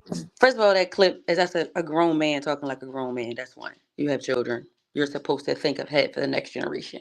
So if you didn't vote today for yourself, and that's the point that I was trying to make when Poppy was on here. So you didn't vote, so you voted against your daughters. Literally. Because I was watching the young lady passed away in Texas. She had a miscarriage, and they wouldn't go in and get the rest of the afterbirth and all the toxins, everything out, because it went against the ban, and she died. She had to be. Like, she had another kid, she lost this one, and now she died because of the healthcare in Texas. Make that make sense to me. So, and also to answer your question, and I'm gonna go to Cardi. I'm gonna use a line from Cardi earlier. I grew up a long time ago. If this doesn't go my way, guess what I do tomorrow? I get up, I keep working, I keep doing what I'm doing, I keep giving back to kids. I keep doing everything I'm doing now. I have clean chuckles, I tell clean jokes, clean places, raise money. I give back to my community because my little drop in the bucket matters. That's how we should look at it. Like, I can't get down with not voting for her because she's a woman and not voting for her. Like, it's just pure stupidity. Like, nothing makes sense if you're not connecting the dots. This man is trying to stay out of jail. That's it, and that's all. And once you realize that and realize that he had 4 years to do all the stuff that he's saying he's doing and he didn't do, what miraculous change is going to happen in January? Like, he can't do the board. Nobody not building no wall. Tell him to build it. Like, that's what I would say at this point. I tell him to build. Get your ass up and go ahead, build it. Because I just feel like America, in some instances, we're so selfish. Like, that whole conversation was just selfish. Because you're not thinking about tomorrow. You're only planning for today and what you have going on right now. And that bothers me. So Mary says voting matters. Voting has to matter. If you think it doesn't, then make a change at the local levels. It still has an impact. Don't just vote in presidential elections. And that's what I was going to say next. Because if you can't see the bigger picture, work smaller. Like, be a neighborhood block captain. Make changes in your neighborhood first.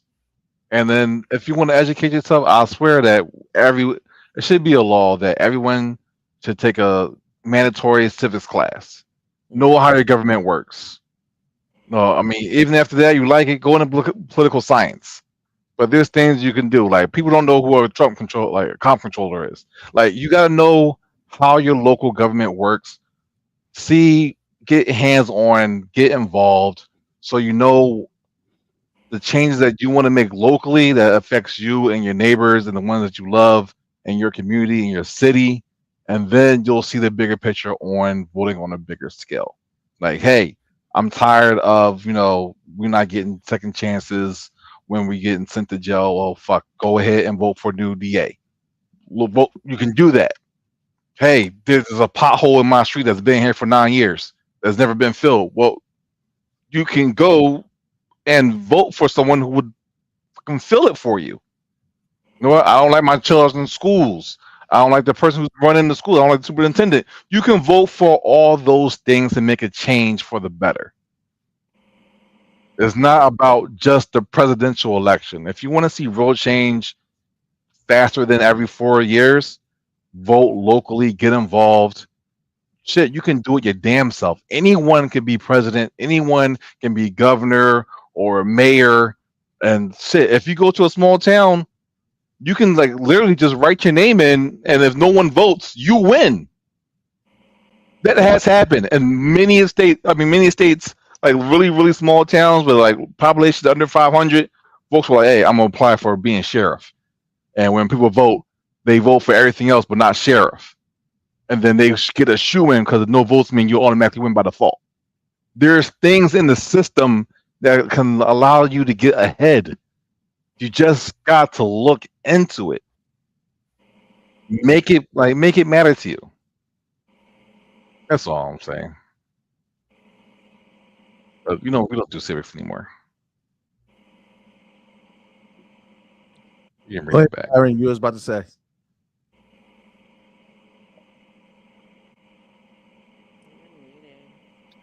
I think you're muted. Siren, did you have something to say? No. No, I didn't say I wanted to say anything. Okay, all right, hold on. You just threw me up there. I apologize. This is a comedian. I want to preface this with a comedian. But for Black women, do you share his sentiment about Black men who did not vote in this election? This is a get in coochie free card today. If a nigga ain't got a sticker, he can't put his picker in the clicker. If it didn't hit the vote line, he can't get none of that porcupine today. Lock the coochie up if the nigga ain't show up to vote. Only for the day. I ain't hating. You can get it the next day, but I'm just saying for the day. Show up at her door with one of these. Ladies, you better do something nasty, because it's a pride thing. It's a prideful thing. This is bigger than you, and it's bigger than me. I got 3 more of these right now. So niggas don't want to go to the line. Hey, hit me, DM me. I got 3 more of these. I ain't going. It's a closed location. Selling these hoes for $250. If you want to get 2 of them, I give you 2. I give you 2 for $400. If a nigga didn't vote, no throat. No vote, no throat. 2024. Show up with that sticker so you can liquor. Peace and blessings. Kings and queens, do what's right. And if a nigga don't do what's right, ladies, keep it tight. Sir, I've been doing comedy for 15 years. Wait, it was Don't you blame that on comedy. No, it was Don't Chanel. you dare. Said no. What? Don't you blame that on comedy. Please don't. Although that was hilarious. It was hilarious, and I see what he was doing. I get it. But at the same time, nigga, that's what you supposed to do. You ain't gonna get no coochie for that shit. What the hell? A coochie for a sticker, though. Now I'm just giving you coochie for a sticker. The niggas have some of $250 a piece. I mean, they were literally, Wait. Sadora, Yes. so I can't dick her if I got that sticker? Hell no, that's what you supposed to do. What the hell? We don't get rewards for what we supposed to do. We just do what we supposed to do. That's like asking for a participation trophy or something. When he ended You on can't King look and if you ain't got no sticker.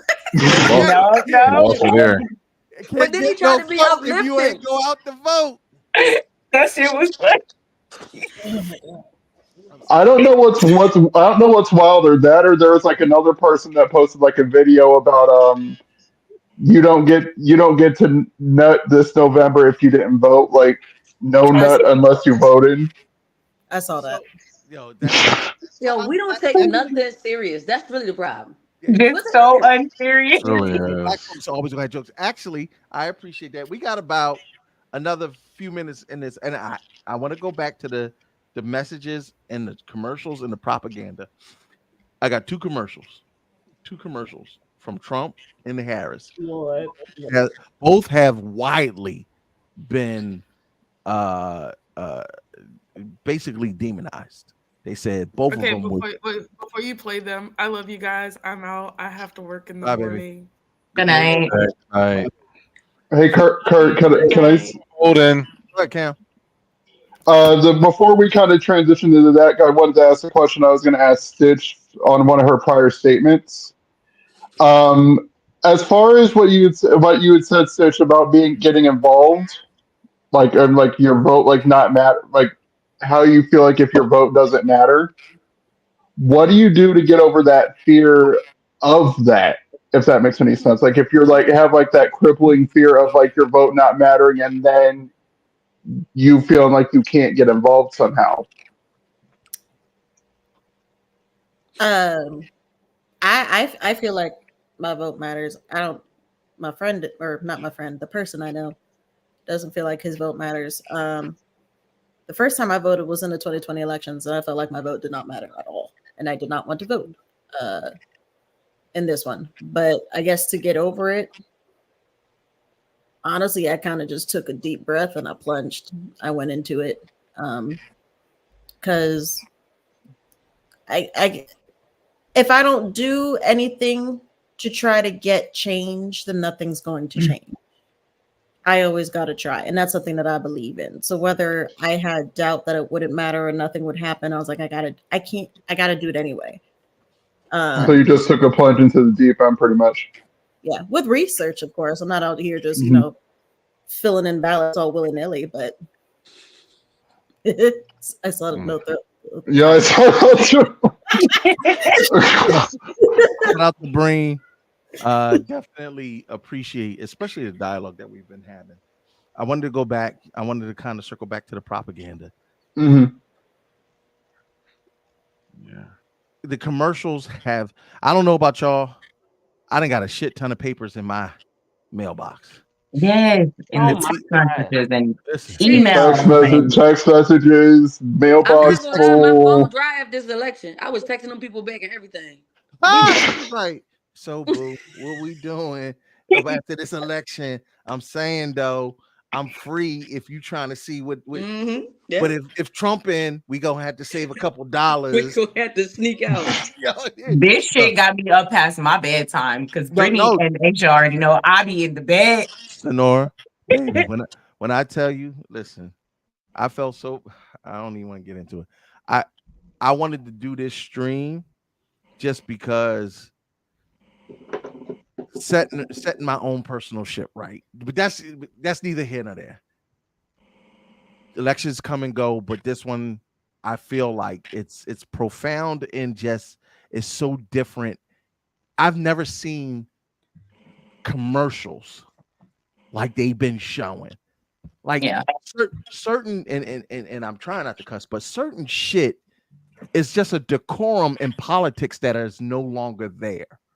You know how some people be like, you could go this far, but this is too far. Right. There is no more. Since Donald Trump has came in, I'm sorry, I didn't mean to cut you off. No, I you think good. because I see where you go. I understand what you're saying. Since Donald Trump has been running for president, the stuff that's coming out, I've never seen a presidential election like this at all. Even when he ran for president and won this last time, it was just so crazy and outlandish to the point where you have to almost get on his level to kind of fight that same fight. And it's like you don't want to go there, and people don't want to, but you almost have to because it's just very wild. Not look, I'm not interrupting. You're interrupting and not interrupting. No, I get you. Barack Obama, Michelle Obama said, when they go low, we do what, right? Go high. But we've been going to hell lately. We've been going on Satan couch. Gina, like, I've been in hell. I've been waiting for you niggas. Yeah, at this point, you gotta go lower or go for the balls. So somebody also did say that they're playing out of two different rule books. Kamala's like, somebody said that Trump is playing out of like the law, like lawless.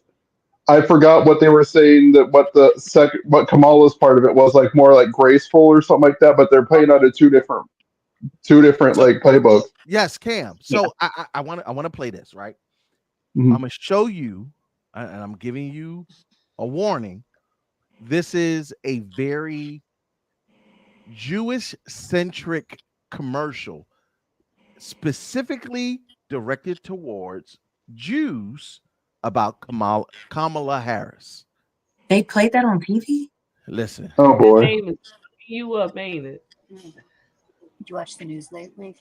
Israel's under attack, anti-Semitism like I never thought I would see. Did you read about Samantha's boy Max? No, he got spit on just walking at Penn. I mean, that's scary. What about Kamala? Ugh, busy defending the squad. Ay vey. You know, Trump I never cared for, but at least he'll keep us safe. I never voted Republican in my life, but I am voting Trump. Amen. RJC Victory Fund is responsible for the content of this message. So, goddamn super PACs. Yeah. I don't know if y'all understand the ramifications of a commercial like that. Number one, you got you got three white women speaking Yiddish from the Jewish community, denouncing a black woman, saying they're not supporting their specific demographic. Just so much to unpack there. They constantly want us to get past slavery, but never forget the Holocaust. They allowed that on TV? No, this is literally a commercial that has ran nationally. The Harris campaign. Hold on. So the Harris campaign rebutted. They rebutted with their own commercial for Caucasian white women. I don't know if this is a misstep, but this is their commercial for Caucasian white women that Republicans have absolutely trashed in the media. Your turn, honey. In the one place in America where women still have a right to choose, you can vote any way you want, and no one will ever know. Did you make the right choice? Sure did, honey. Remember, what happens in the booth stays in the booth. Vote Harris Walls. Vote Common Good is responsible for the contents of this ad. That's what I'm talking about. Now, hold on. The Republican Party has come out and said the fact that the Harris campaign condones deception between wife and husband shows that they do not uphold family values. That's a lot. That's what they got from the commercial. Yeah, That's the only thing they got from that. Oh, I can see that, but then that's the response I expect. No, but I I'm didn't see watching them that. sneak. Like that part's the scary part. They literally have to sneak and vote while their husbands are. Nobody. Thank you. We're not talking about. No, I get it. So that's what I saw, but the Let me fact that tell they you were something. I ain't seen a woman look like that since I met Tina. Petrified. That's Tina in the limousine. She was like, "You want to fight, nigga? All right, we gonna fight." See that white man's That's what happened in the first election your ass if you didn't. with Trump. right. Like So- That was proven too. That happened. To the panel, let me ask you. I love you, colorful, melanated black women, and I appreciate you. Please do not take my next statement as an invalidation of y'all. Your vote don't carry as much weight, respectfully, statistically, and analytically, as Caucasian white women. Oh, we know. That's the problem. All right. That's how Trump got in the office the first All time. you gotta say is white woman. All right, thank you, Taffy, because I was scared to say that shit. So now, where do you think? Where you think these white women at, knowing that this is now a women's rights issue? I mean, as black women, y'all already know what it's like to be the bottom rung on the medical scale. Y'all been fighting with it, and I'm gonna start with Gina. No men will weigh in. No men will weigh in. I'm gonna double back to the men after y'all get done. But starting with Gina coming through all the way, how do you feel knowing that white women impact your black health? I do not feel comfortable with that because white women are delusional. Typically, they are not held accountable and they are used to their white men protecting them and saving them. And so this is not an issue for them.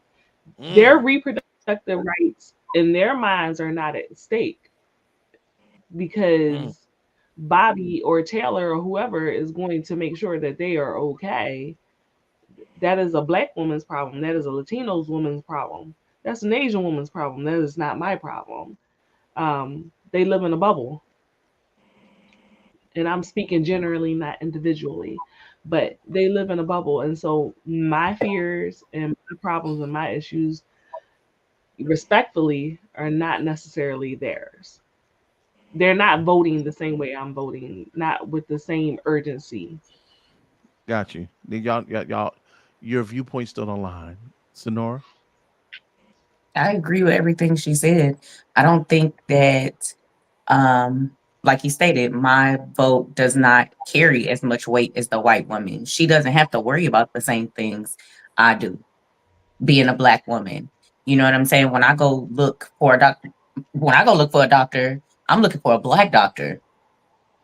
You understand what I'm saying? She's just looking for a doctor. She don't care. I actually care about my health to the point where I literally have to sit and go through doctors depending on what I need the doctor for.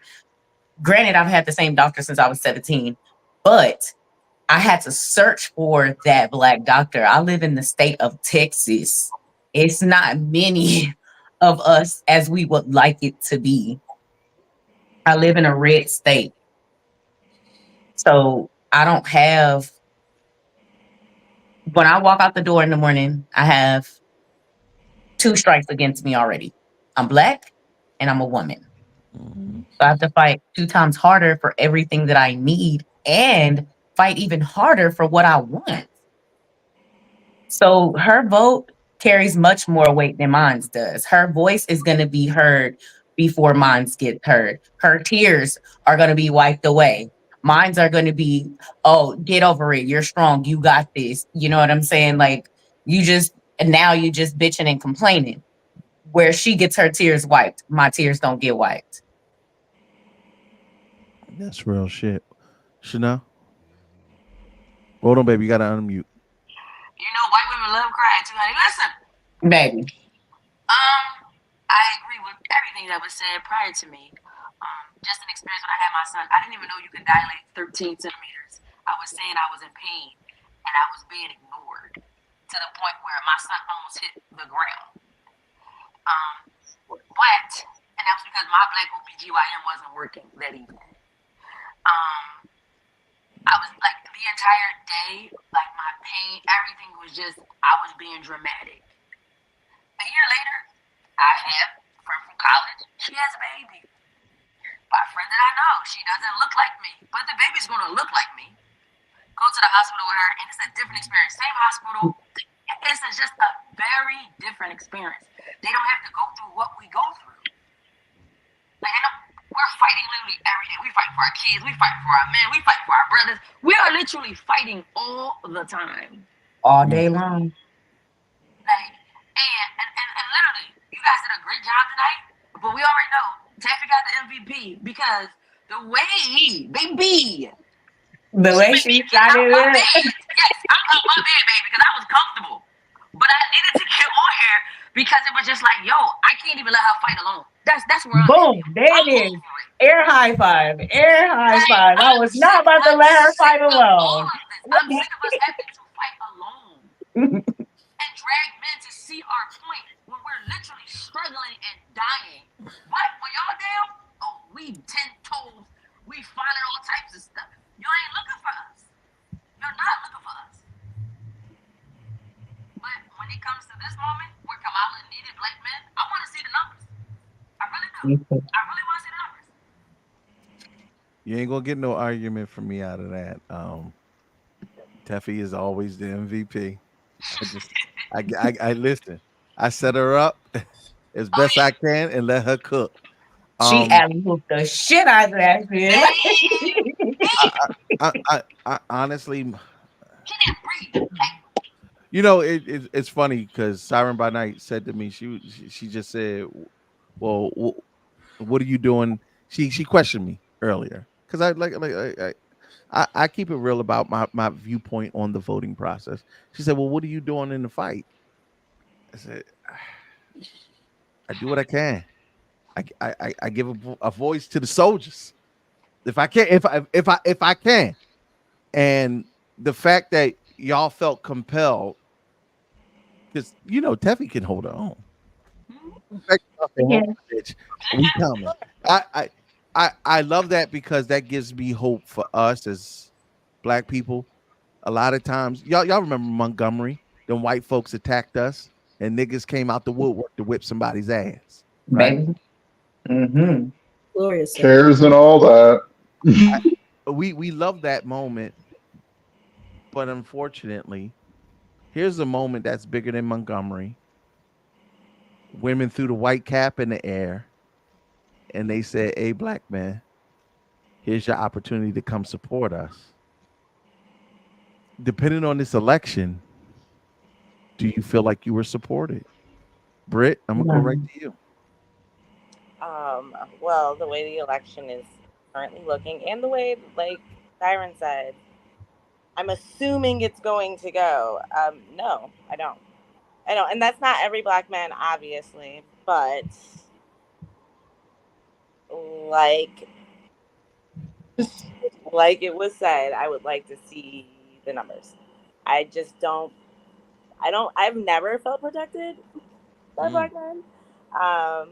And I think that's going to continue. And the craziest part is women's rights aside, black history is on the line. Like, there's so much more to it that affects black men that because it's a woman and it's the face of a woman that they're not hearing that. Just real quick, North Carolina. I see you doing your thing. You gave Kamala more votes than you did Hillary. It's getting close. In the key states. In the key states. Taffy Wonder, we've been doing this a long time, baby. And we fitting to do it a lot longer if this shit keep happening the way it keep happening. Large in part, most of the women have given you your accolades for what you said. I've heard it 1,000 times from you, so it's nothing, it's nothing new for me. Oh, listen, I keep the riot act on hand. It's my favorite book to read. Lord knows. But you know me, when it's me and you and we having our conversation, we go a little bit deeper than what we do on this show. And forgive me, but I'm gonna challenge you a little bit. Don't cuss me out. It sounds good for TV. You're right. You ready. You did the damn thing. You always do. You show up and you show out. And I always say it ain't even feminism, it's Teffyism, because you got some new shit. You got some shit for these niggas. At the end of the day, though, do you do more ostracizing men away from your cause by the way you deliver your message, or can you do it without them and try to not? How do you get the message over to black men that we need you and you need us? So that's so interesting because as somebody who like has never felt like I could depend on black men like that, it's really I think it's a really interesting perspective, like about pushing black men away, because black men have never been there to serve me. So courting them has never really been a priority of mine, because you're just gonna ask me to do it anyway. So it's so I guess in that way, it has never moved me whether or not black men would come to me because of how I am. Because if historically, in my own lived experience, when I am my most authentic self, I lose a lot. I lose a lot of people because they don't like women as their authentic selves. I can't be myself because people don't like who I am. I'm big and funny and loud, and I have learned that you are not allowed to take space from me, that I can take as much space as I feel as I'm entitled to, and people don't like that. Black, white, indifferent, most people aren't going to like me. So I have to be myself and stand up for myself in spite of. I don't have the luxury of being white and being inherently protected because whiteness is close to godliness or whatever. So I have to be myself, and I have to stand up for myself because nobody else is going to do it. And you and I have talked about this, like if black men gave me the opportunity and space where I could be that soft, super feminine, lovey-dovey person that you have come to know, then I would be that. But I don't get that. They don't think I deserve that. I'm an uppity fat bitch because I own my own car and I take care of my kid and I have my own place and I don't let people talk to me any old kind of way. So no, it has never occurred to me that I might be pushing men away, because I have been pushing people away just by virtue of being. And I can't make black men realize that they need us, because at the end of the day, they don't want us as equals. They don't want us as partners. They want us under their thumb. They want us in the same position white men want us. Hard wig, soft life. Except it's a hard life because they can't even give us a space to be soft. So I don't know what to tell you. Black men are gonna niggas gonna be niggas, and I'm just, at the end of the day, I have to go on and I have to be me, and I have a special needs child to raise in a world that is not catered to him. So the only black man I'm worried about is the one asleep in the room behind me. My sisters, do y'all agree? Yes, I agree. I've never very felt much protected by black agree. men. I want to hug you over the camera. I really want to. Yeah, I wanted to hug you too because that was deep. That was definitely And deep. Kathy, you are beautiful. Fuck them. You People got a act like beautiful it's a very personality. affront Like, to their nature. People act like it's a very affront to their nature if you have high self-esteem and you love yourself and you don't show up in the world the way that people expect and dictate that you're supposed to show up. They get mad at you because how dare you show up loving yourself as a black woman? How dare you show up as a black woman with natural hair loving yourself? How dare you show up as a dark-skinned woman, as a fat woman, as a light-skinned woman, as a loud woman, as a woman who is not ashamed to speak her mind? Can I tell you though? Demonize. Yeah, can I tell you though? They didn't like me when I didn't have self-esteem either, so I just figured I'd be myself anyway. You didn't like me when I didn't. You didn't like me when I didn't have self-esteem. I was just more palatable. I was You just didn't more like me then. You're gonna hate me now. I'd rather be hated for who I am than tolerated for who I'm not. Yes. Yeah. Always show up in any room. Always show up in any room as your most authentic self. And if people cannot deal with it, they can't accept it, they don't like it, it makes them uncomfortable. It's the same thing that I tell my daughter, and Tuffy and I can agree on this because we both have autistic children. If you have a problem with how I show up in a room, that is your problem. That is not my problem. Yeah. And I'm not us intimidating being parents. You're intimidated by me, and that's not the same thing. I apologize. Update. Trump has gained 29 electoral votes. I can't do it. I can't. I'm telling you, my nerves. I'm having anxiety attack. I'm gonna pee on myself. Yeah, it's This is why I go to sleep. This is why I go to sleep. I can't.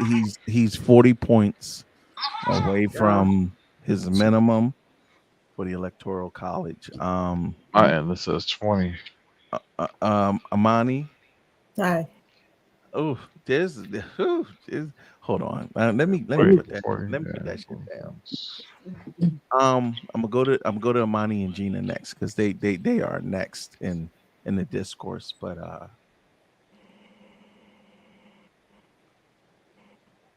my friend, whom I love dearly, Tef, you have educated me in ways that I cannot fully get into while we're on this stream. You hold me to task when I don't want you to. Fuck you and the horse you rode in on. I don't give a fuck about these streams and PC and politically correct. You're my friend through and through.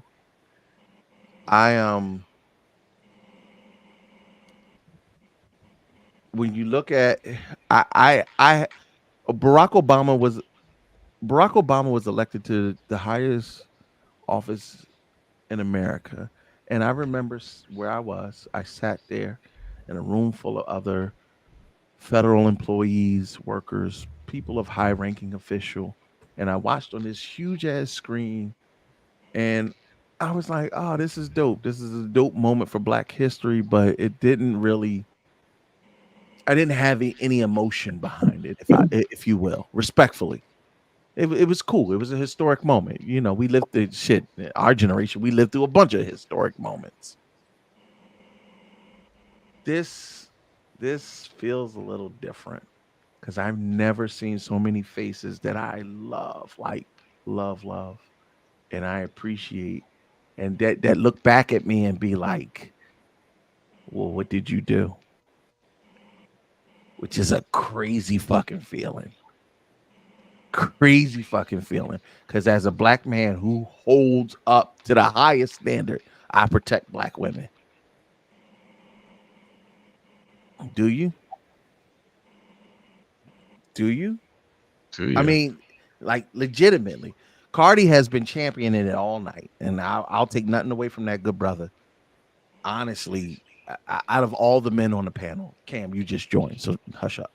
Out of all of the men on the panel, Cardi has been consistent through the night. Now I'll play devil's advocate, and Poppy obviously is a different ideology than most of us, but when we start really talking about as men, as black men, are you listening? Not what you think black women want, not what you think black women need from us, not how you think black women need to protect us. Here's an instance where black women said, show us. And I've heard multiple times through this panel, I want to see the numbers. Did you show up for us? Because when we sit back and say, when this white man gives immunity to police officers, all right, we were shot and killed in the streets. Who's going to march with us? It ain't going to be niggas. It'll be them black women. Let's think back to George. Let's think back to George Floyd when all that stuff happened. I live in a city that has never had a riot, never had anything like that. When I tell you these people came out in numbers, the majority of the numbers were women marching for that black man. Then the men got on the bandwagon, like, okay, our women are out here, let's go. But this was the time for y'all to shine and step up and show us that y'all stand with us, and y'all really failed miserably. And I'm just speaking in like a general sense, not all black men, but y'all failed us again. You get what I'm saying? Like, it happened again, and it happened in our face very loudly. Like, this is bizarre that we have to fight against our own men that's supposed to stand with us, and we are very loyal to the end. And Brittany knows this, and I always talk about this on our streams. I always say, I don't care what the black man does, I will forever be with a black man. But I am starting to question that shit. Rightfully so. Like, severely. No, Rightfully so. Let me shut the fuck up. I'm gonna go to Amani, I'm gonna go to Gina, and then I'm gonna go get my brother's opinions on the back end. Because do you share those sentiments, Monty? Yes. Would you like to expound on that? Which ones? All of them, or one in particular? Yes. No. This is so here's my purpose of the questioning. Black men assume we know what black women want. As a black woman, tell black men what you need. For you to listen. You don't know shit. Just be quiet, take a pen and paper, listen to us, and we'll get somewhere. Don't assume. Assuming, the saying is to assume makes an ass out of you and me, but really makes an ass out of you. Just don't do it. Just listen. We don't try to assume what you guys need or what y'all got going on, because we are not men. We do not have penises. We don't know the extent of the mental and emotional stress y'all go under on not asking for help or your own mental health, et cetera, et cetera. So don't do the same of us. You have no clue. We have no clue. So listen. That's it. Trump is projected to win North Carolina. Mm-hmm. 16 electoral right there. This is getting 92% reporting. It's getting sadder. Miss Johnson. You asking me a specific question, or I'm want me to asking you. freestyle? I'm. This is getting depressing. It is. Miss Like Johnson. I'm about to cry because I feel like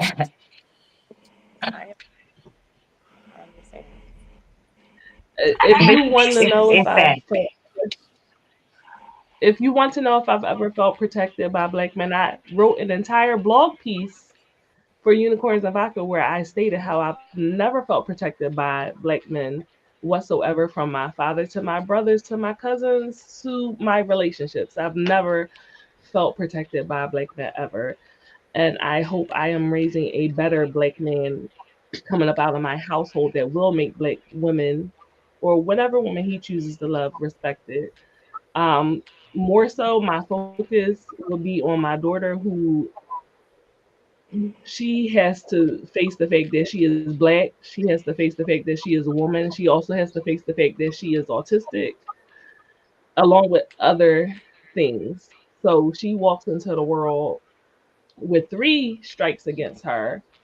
Um, in a place where it is okay to be sexist, so it's okay to be ableist, and it's I'm definitely sorry, okay to Gina. be Not to interrupt racist. you. Virginia That is projecting Harris to win.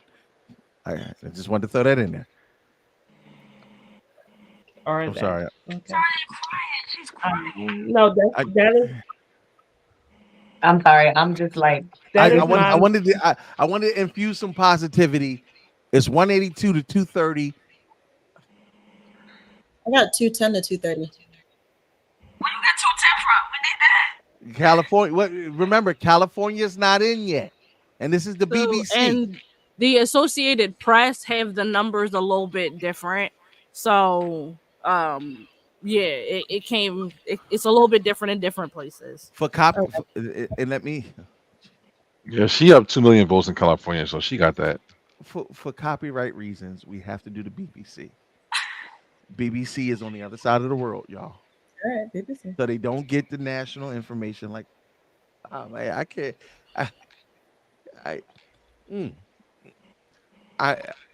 The BBC does not report in the same way national news does. We can't give you the national news, so they get a little bit later. I don't know how this is all going to play out. Even on the BBC now, they just updated it 182 to 230. Yeah, I also think the Associated Press pulls from multiple sources, so we'll just. I'm finna go to bed. Yes. I got work in the morning. I got to put this child on the bus. You have done more than enough in the trenches, kid. Do your thing. I'm gonna rock out with these beautiful black women and these brothers. Yes, Peppy, you got me out my bed, girl, in some clothes. I was like, I'm tired of him getting down on these women on this panel. I got to get in. Like, but Tiffany, to your point, before you go, I want to read this comment to you. Tiffany Ann says, "I'm literally in tears. I just want to commend you all on the conversation that needed to be had. I feel compelled to express my feelings of deep frustration and disappointment. The emotions I'm experiencing right now are overwhelming, and I find it difficult to put into words just how intense they are. This situation has opened my eyes to a harsh reality that I have been reluctant to acknowledge. There seems to be a significant lack of concern among some black men regarding our lives." Yeah. Before you go, and you know, I give you the final word, and I'm gonna go back to Miss Johnson because she was cooking, and I don't want to fuck up the ingredients. But before you go, to that point, what would you say to black men going forward from this election, win, lose, or draw? Not that face. Not that face. I'm popping the red balloon on all you niggas. Fair enough.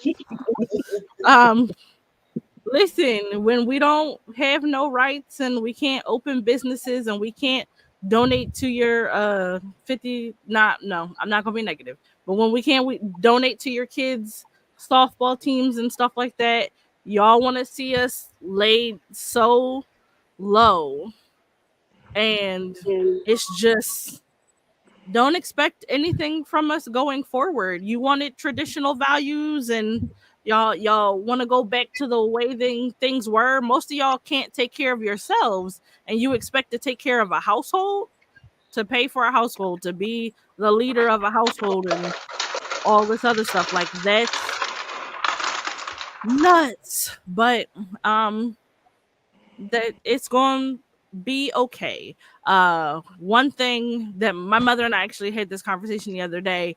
One thing I would have to say is that under Trump's first presidency, surprisingly, I was able to thrive. In 2016, my son had just turned 2, and he got diagnosed. I was able to get him diagnosed and into early intervention treatment, like in 90 days, which is faster than anybody who I've ever known to go through that process. And in that same time we got him into treatment, I was able to get him into a special needs preschool specialized for just the type of behavioral support that he needed. I was able to change jobs and get a huge bump in my salary, and I bought my own car and moved into my very first apartment that only had my name on the lease, no roommates. Your girl did pretty good for herself under Trump's first term, and nobody, and I would never take that away from that. But the crazy part was I never felt safe, not a day in my life, doing any of it. White people from the suburbs coming into the city rioting during COVID, afraid that people are going to throw acid in my face, or my kid's going to get kicked out of school or attacked or anything like that because he was different. Seeing the world literally fall apart during COVID, mad scary. It is very spooky. So it is, while I think we're gonna be okay in the short term, in the long term, you niggas that wanted this, I hope, what the Joker say, I hope you get what you deserve. Period. And to our previous guest who says that congratulations, we beat up on a fake black Republican, I eat chumps like you for dessert every Wednesday night, babe. You are light work, and I never want you to ever fucking forget that. What Jennifer Kale say on Agatha all along, you hold nothing. You are nothing. Y'all have a good night. Good night, girl. Love ya. Love you. Ooh, Jesus. Wow. Damn, went up. Kept going with the cooking and then can't bust out cooking. My girl good for an exit. Miss Johnson, real quick. Wait, why you on me? That sounds real good. I forgot what I was talking about. I was like in the midst of my conversation, and I don't even remember what I was going to say. Oh, your post that you made about black men not protecting you on your blog on Unicorn Straight No Chaser. I'm over the bed. This was amazing. Yeah, we locked in now, guys. I appreciate it. Oh, this is dope. I love this. Listen, On my life. This is good. the dialogue is necessary. The commentary is necessary. Women having their voice, necessary. It's not always functional. It's not always clean. But one of the things that I appreciate is everybody's input in the dialogue. Ms. Johnson, the dialogue changed your mind, though. Good night, y'all. All right. That's the thing. I'm leaving. That's the real answer. Does it change your mind and your heart? And Cardi, thank you for coming back. I just want to say that because I understood why you left, but thank you for coming back and engaging again in the conversation. Oh yeah, no problem. I will say this. I love conversations like this. Like, I live for this type of shit. Give me both sides of the perspective and let's have a conversation. Miss Johnson, actually, when I had a conversation earlier with her, as the black woman she is, she called me to the mat. Well, nigga, what did you do? And I gave her my best. I gave her, look, I do this, I do that, I do this. She was like, but did you vote? But I did this and I did this and I did this. I hear you. So you didn't vote. Oh, slow down. Get out my business. Okay. What I will say is, I have long held a stance of neutrality politically in all facets in the government while I've done this show. I do not engage in politics whatsoever. I don't believe in the system, and that has been traditionally me for the last 6 years. I didn't vote for Obama. I didn't vote for Biden. I never voted for Trump. And no, I did not vote for or any political candidate in the 2024 election. I figure you got to stand on your business, right? It is what it is. I did not participate. I am not ignorant. I'm not ill-informed. I fight the war how I personally choose to fight the war. Some people have issue. I get it. And I've had conversation with those closest to me who have called me to the mat. This stream, I see a different perspective. So to Cardi's point, he said, did he change mine? I guess we'll find out in 2028. I mean, there's also local elections, man. Like I get what is every I mean, it's the 2 year election. Years, yeah. Which is wild to me because I think out of everybody on the Baby panel, steps. Who's in government affects me the most. I'm gonna have to agree with you on that. Could have had a V8.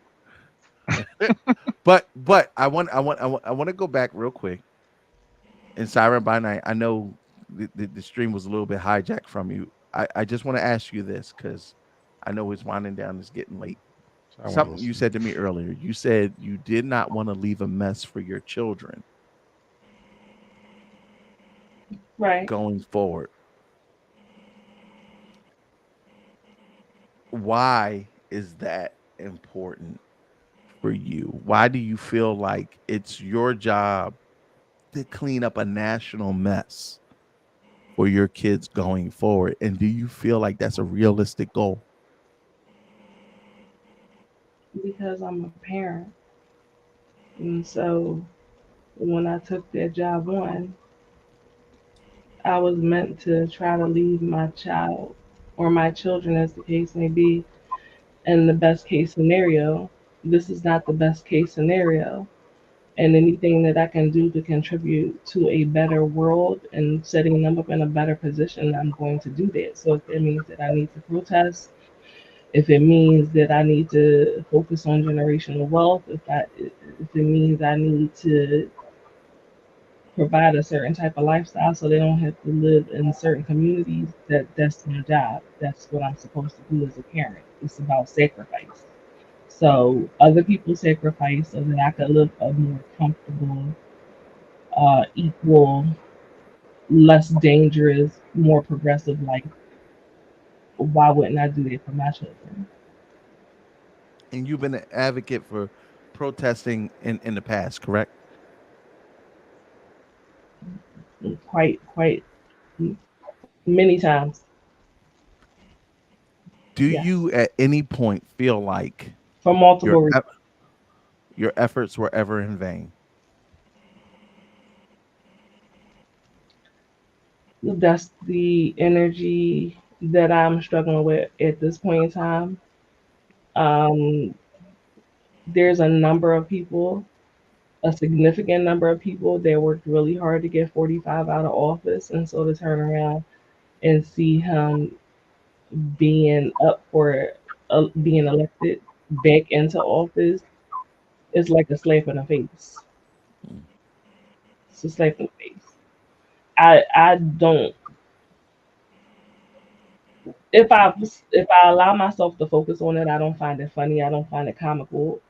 Any of that shit is not funny to me.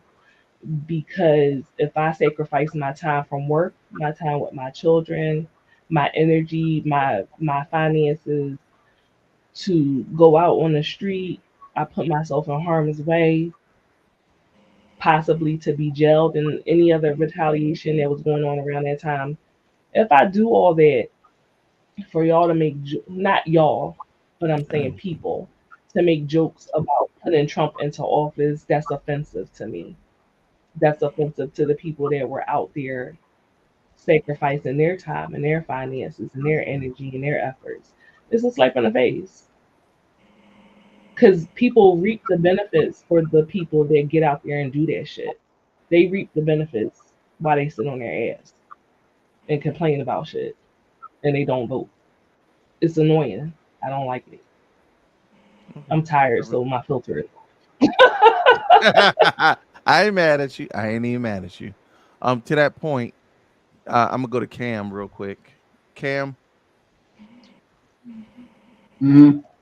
after hearing the discourse from women of color, how do black men move forward? I feel like, as far as the black men moving forward, what I would like to happen, I'm going to say it two ways. What I would like to happen is that we would listen to black women more, because I'm in a more of a unique thing, to the point where this is a new realm for me. I'm so used to hearing from like how like white women feel like they need supported, and I've never heard like the black woman perspective of it, if you get what I'm saying. So even with Teffy talking about telling her story, was eye opening to me. Like, okay, how do I show up better for people like me instead of people who clearly could not give two hoots? If you get what I'm saying. Mm-hmm. But in a general sense, at least be more supportive, and stop trying to look at black women as something to have under your thumb, and look at them more as equals. Like, hey, they have struggles too. They have just as much as needs as the black man does. But deep down, I know with how the amount of ignorance that's kind of permeating the country and the community in general, I know that we're like a long time from that ever balancing out. A scary thought. Real quick, Mm-hmm. Cardi, you have championed black men this entire night. What's your question? Same question? What you got? Hit me with something. I got something different for you. I gotta mix it up a little bit. Black men have had great issue with voting for this black woman because of incorrect information about her stance as a prosecutor in California, what she did, how she did it, how many black men were actually infected. She came to Pennsylvania. She came to Philadelphia specifically and sat down in the barbershop. And for many people, they felt like she pandered. As a black man, are you comfortable with this particular woman of color as the leader of the free world? 100%. Why not? I retort with, why so? She has credentials. She has more time than she does Trump. She has a law degree. She's a senator. She has time in the political realm. Therefore, by default, she has more political experience than Trump. She is qualified for the job. Like how Hillary was qualified for her job. Overly qualified. So, why the hell not? To black men who have trepidation with voting for a black woman to hold the highest office in the world, what would you say to them? Show up. Do better. Create better black men leaders. Like I don't see anyone else. Well, I mean, kind of not. This one's kind of a snafu because Poppy, that is not of time true. of timing. Poppy, I don't Yeah, know what her social family. media. And so the f what if she did? Like, what is that even saying? Go to sleep. Like, what are you saying? Um, so saying nothing. All right, but anyway, like we don't have enough black leaders. I mean, there's folks that I look up to. I can't remember names off the top of my head. It's late, but the boy down Louisiana, as far as PA, my boy Kenyatta up in Harrisburg. I mean, he's great, but we actually need more black male leaders, not just like any old one. But we need like someone with gravitas, like hey, Malcolm X, Martin Luther King, someone who can just grab you and pull you along, which is also redundant because we shouldn't need to have someone to do that for us. Right. Because like I said, I like Sharpton and like Jesse, like they're old as crap, but it's like folks that we just follow because my forefather followed them, so I'm gonna follow them too. It's not the same. We need someone new, someone fresh, and just a generation of just new black strong leaders with direction and purpose and high moral like character. And when that comes around, of course we'll have someone to elect to be that person. As of right now, it's Kamala. So there's nothing against her, but it doesn't mean that we shouldn't support her because of the fact. Mary said it better than I ever could, which is wild. Mary, I don't know you, but I love you. You're great. Listen, which is wild as a black man to say this, but Mary said if we want to hold Kamala to that standard, then I hold every single crusty ancient white man to the same one. Ancestors owned slaves? No, can't be president. Screw up the last 200 years of U.S. Every single one of them. You gotta go. And we just gotta do better, man. Like we gotta do better for our women. I feel so bad that we don't show up and advocate for black women the way that we should, because we have sisters, we have mothers, and it's really a smack to the face. I keep doubling back to this. I want to champion the courage it took for my friend to say to me, oh, irony, you're doing a stream advocating for a thing, but you didn't engage in the process. I'm not used to being called to the mat like that. It's a little different for your boy. Most people give me enough grace that I do what the fuck I want. But listen, I'm just keeping it a buck. This is not nothing new. This is not nothing that my circle doesn't personally know about me. I mean, I talk about it at great length on these streams, but also, and one of the things that I said to G was, "Are you disappointed in me?" I literally asked that question because it was an important question to ask. Because it wasn't just for her; it was just how are the black women around me going to perceive me? Right? Because that holds weight. We could talk about protecting black women all fucking day long, but black women, large in part, said, here was an opportunity, and I think Sonora said it best.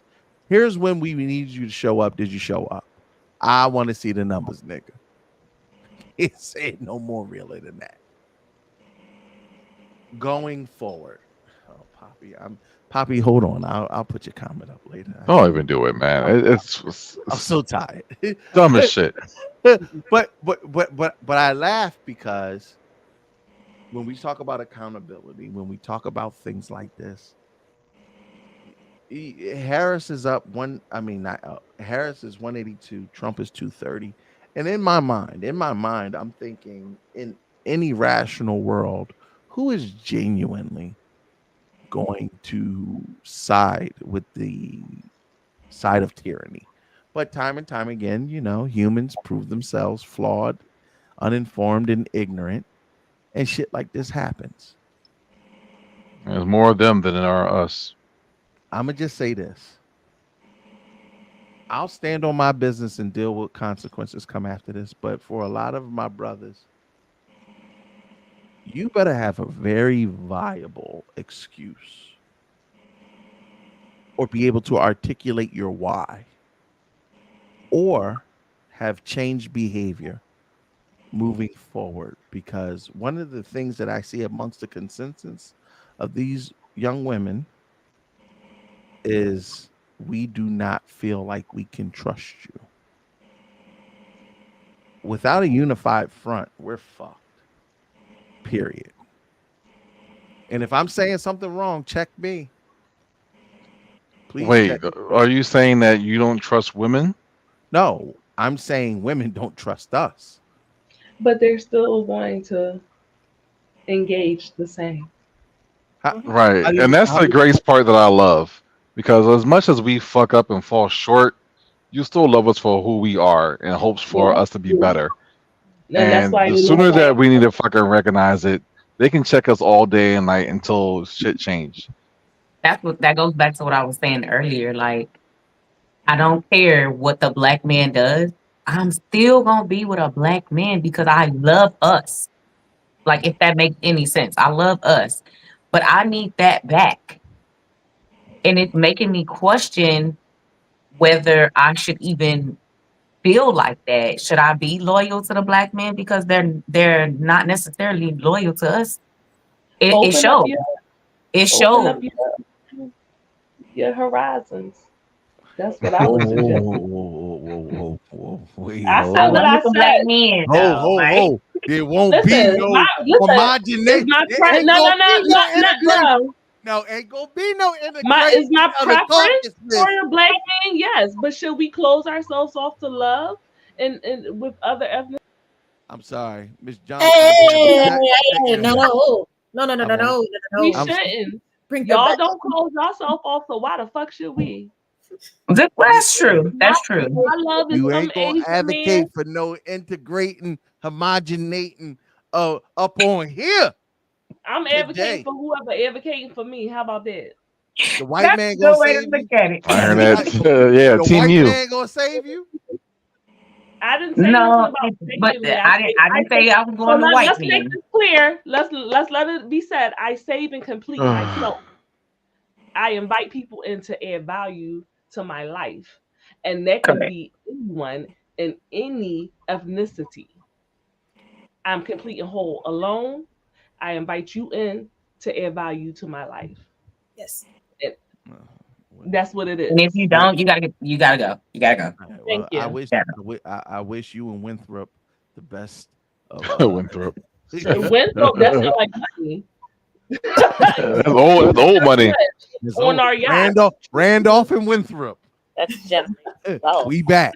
Amani, I didn't talk around and I didn't come back to you. I want to double back to you. And just with everything that has been spoken about, going forward for you as a black woman, how do you proceed if Kamala wins and if Kamala loses? How I proceed, how will black men react, or how the world will? How you personally? How are you? If she doesn't, I expect it. Like, it's not something that will. It's something that will disappoint me, but it's not something that will shock me if she does not win. If she does, I will be happy. And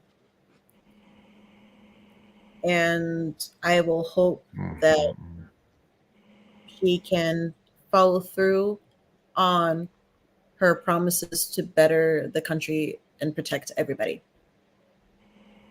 With that being said, Trump is now up 246. Why? I'm sorry. I have to. And within 24 points of winning the US presidential election. Man, y'all better hold on to your butt cheeks so this freaking guy wins. Pennsylvania. I just know things are gonna get worse. Like, stock up on your insulin and everything. So who knows if your Social Security is gonna be here for your It's not. children. We already know that. We're not gonna have it. I don't care who gets one, we're not gonna have it.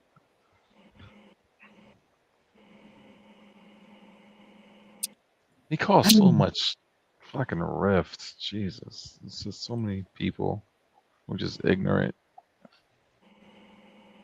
It's setting the standard moving forward for any presidential election. Like, any crackerjack box guy can just like run for president right now.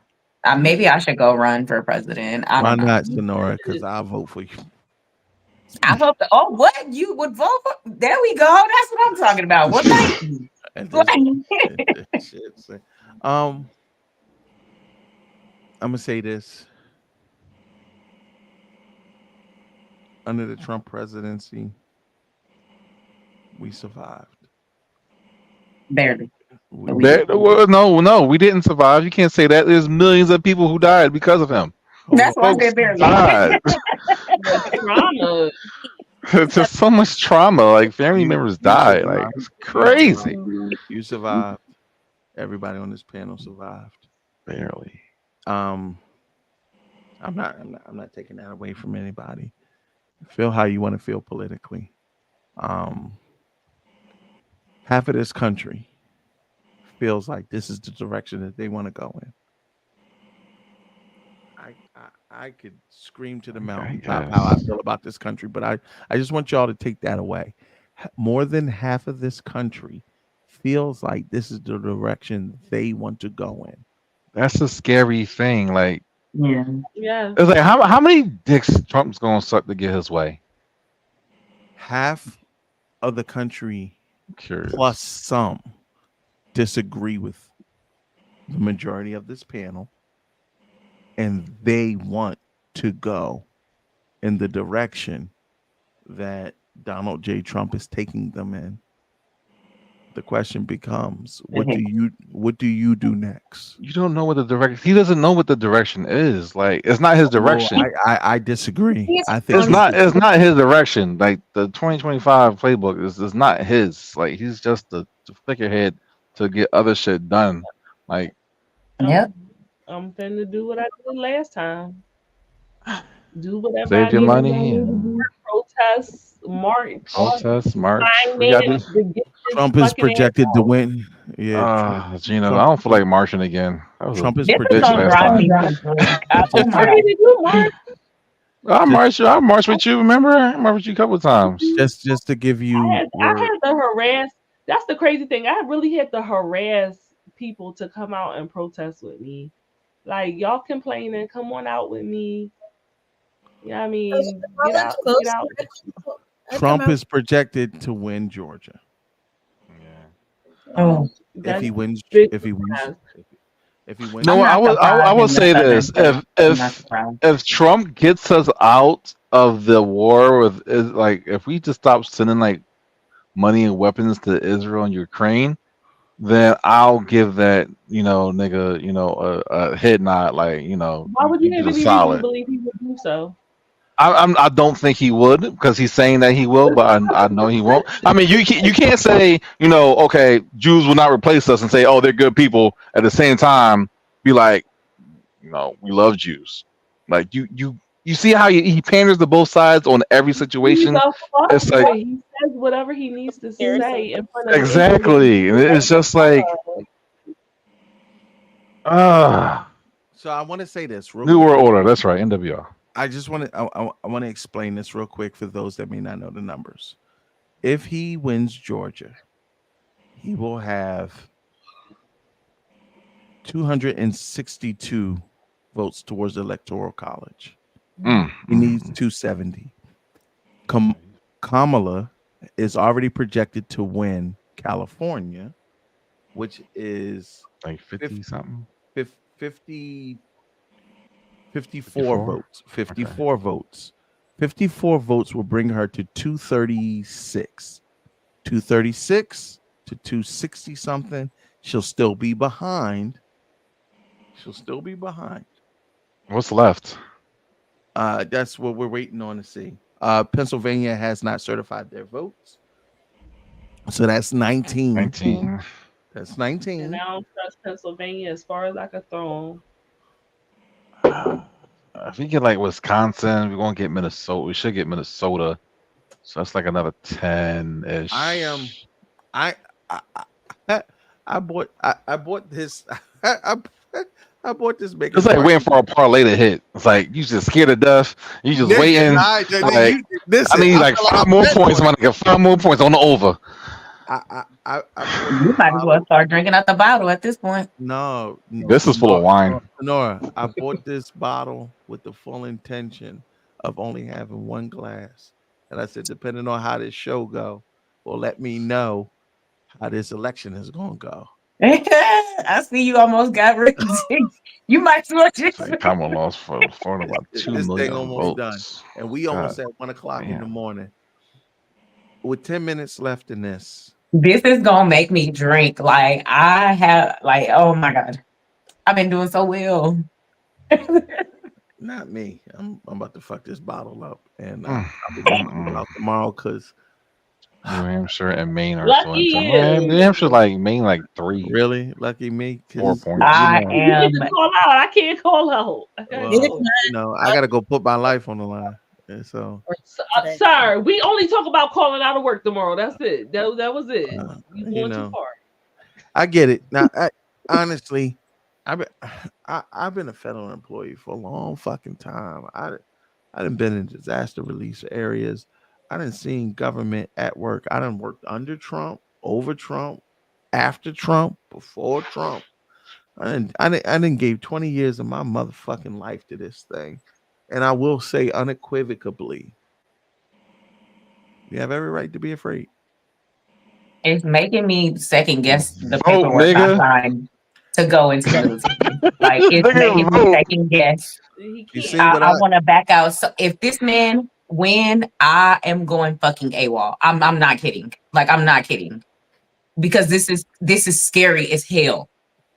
God forbid we storm the Capitol, right? You know what I'm saying? We gonna get shot dead. We ain't gonna. Sonora, you know what the wildest thing is? I'm gonna keep it a buck with you. Trump don't scare me. Respectfully, Trump don't scare me. JD Vance.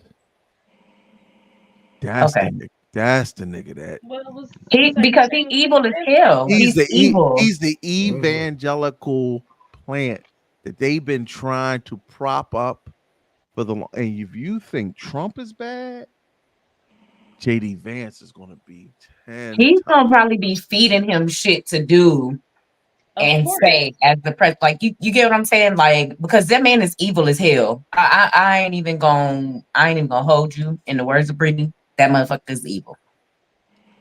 Trump is Britt, I've seen your love thing.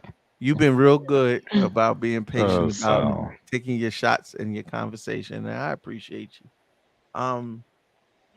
With about 8 minutes left in this stream, and after y'all all go off, I might just drink on this motherfucker, just to report updates.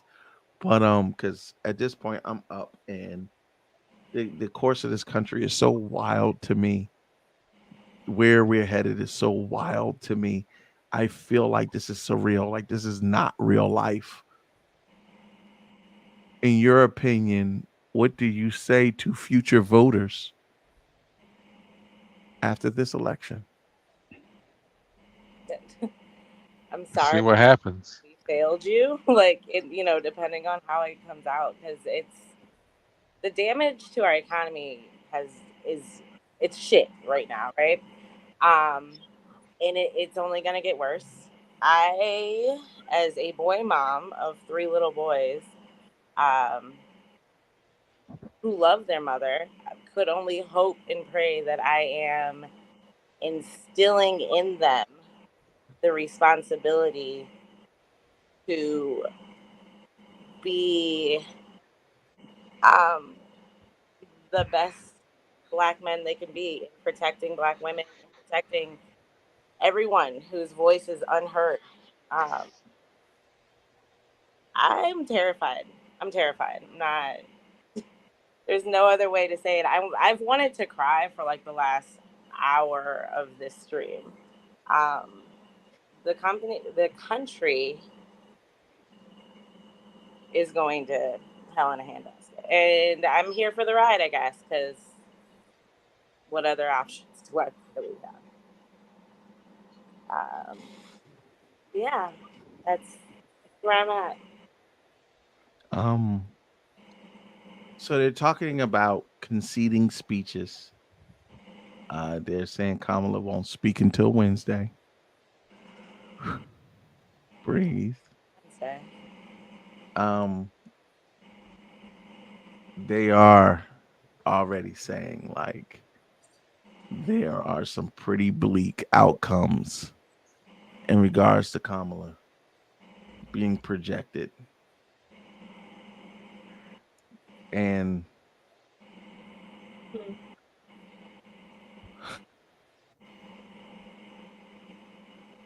let me take a second. America as a country truly needs to look at itself, look at its values, look at its laws, look at its morals, and say, who are they as a country? What do you align with? Because, baby, back in the day, America used to be the place where you can make anything happen. I'm going to just say this. If I'm a 36-time felon and I can hold the highest office on earth, there is no morality. Only white privilege. As a white man. Say it again. Because if any black person had like was a 34-time felon, they wouldn't even be walking. Cam, one-time felon can't fucking vote. Excuse me. Not at all. I'm not cussing at you. No, I get you. I get what you meant. I just want to. I just want to impress upon people: a one-time felon loses their right to vote. By the way, Colin's going to try and change that too.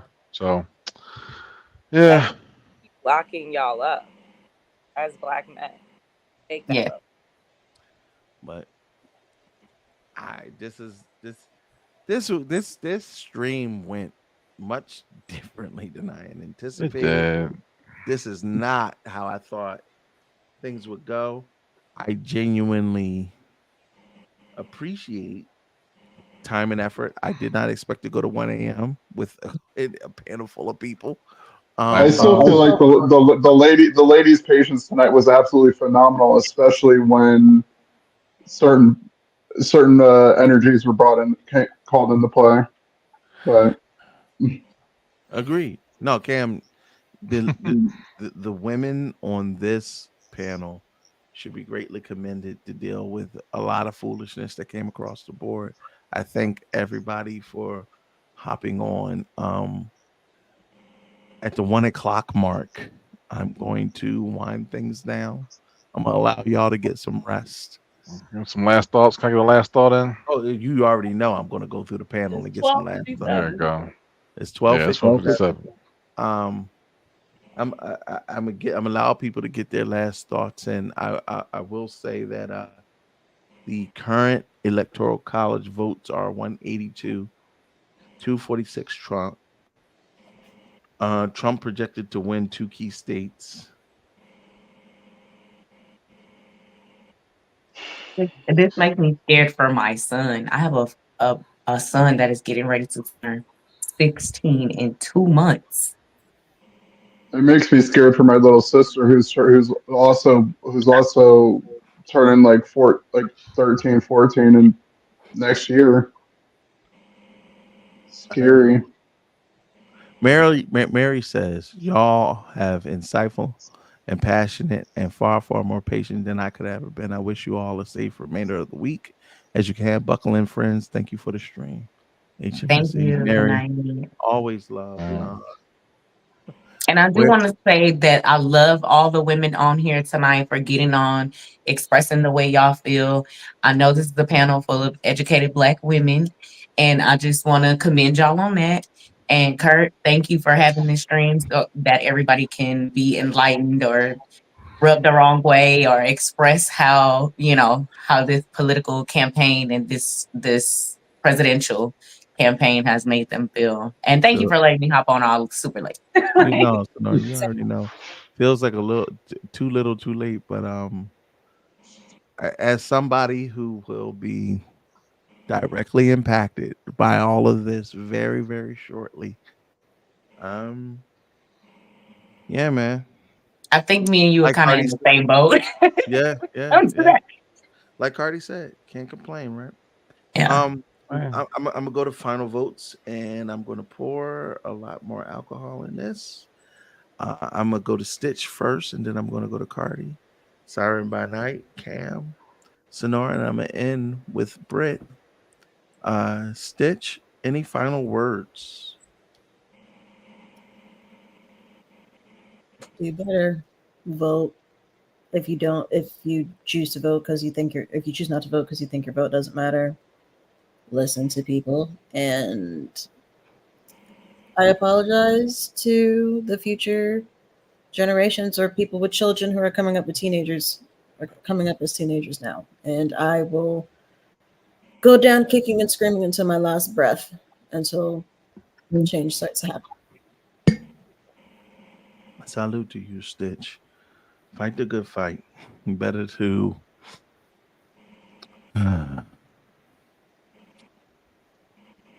die standing up than to live on your knees. Cardi. Final words is remember this day. Remember what's going to happen over the next 4 years. Because folks easily seem to forget real quick about what happened. So especially your young folks. You got young folks who don't know much about politics. Tell them now, hey, keep a close eye, watch with a third eye, listen with a third ear. Show them how to look through the bullshit, listen through the bullshit, and then, remember this election, last election, fucking Obama, Bush, Clinton, Bush Jr., Bush Sr., Reagan. Like, you have to go back and if you remember, then you know better. You know why you're voting for. Because that fucking Poppy wore that nut ass Reagan shirt, just ignorant. Put all of us, so many uncles in fucking jail. Put crack in our fucking communities. No, literally, yeah. By his hand, CIA. That ain't no conspiracy theory. I just want to make that point. I'm sorry, Cardi. No, literally, he's right. They put crack in our community. And then lock the men up, but you put it there. Yep, locked them up and senior with the. They get life sentences behind the drugs. And this is why I vote Democrat. We try to stay out of wars as much as we can. I mean, this time around is pretty bad, but just remember all the good that's been done for voting for the right people. So, no, it was not a conspiracy theory, Sal. God damn it, it was real. Definitely real. Definitely real. So, update. Just remember to do better next year and vote in your local elections. Because if not this, you can always vote locally and change what you can closer to home. Trump is projected to win the final 2 key states that he needs to win the presidential election. And mind you, Trump has a wife that does not want to fuck him, so that makes me happy too. He doesn't like immigrants, but he's married to one. Yeah, man. He's gearing up to give a celebratory speech. And then he gets shot. And then Vance becomes president. Why not? Cam, I'm gonna go to you, then Sonora, then Siren by Night. Cam, last comments. Honestly, like everybody, a few people here said, I'm scared crapless. It's not only for me as a black person, but as a gay person as well.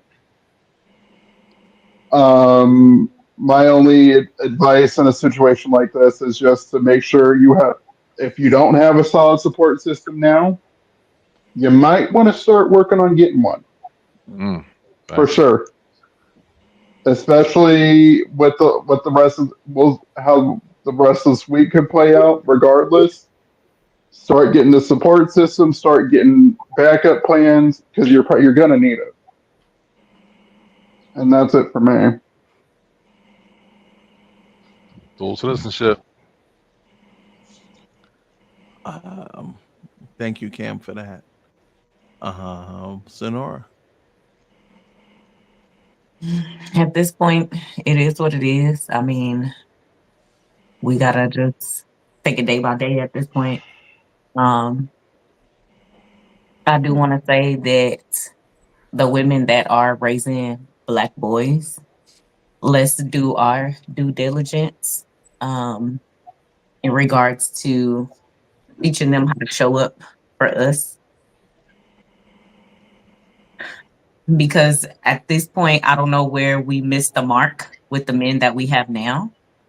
And not necessarily us, because it wasn't our job to teach them that. It was their mother's jobs or their parents per se, or the men that they had in their lives. This is wild. Man. My mom called me today to make sure I didn't vote. Really? Yeah.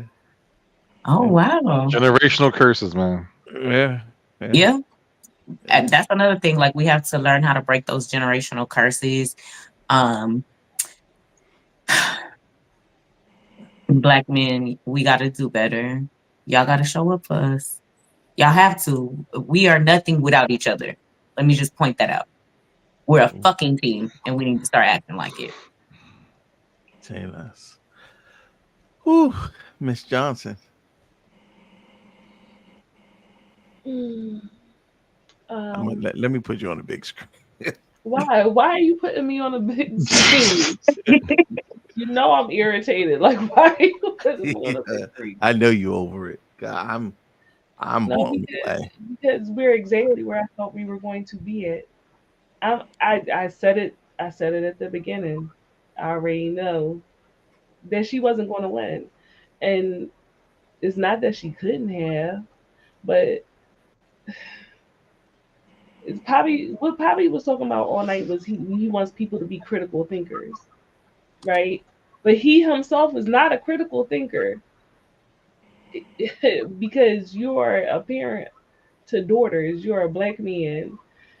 You claim that you want to educate the masses, but you have no education yourself. I'm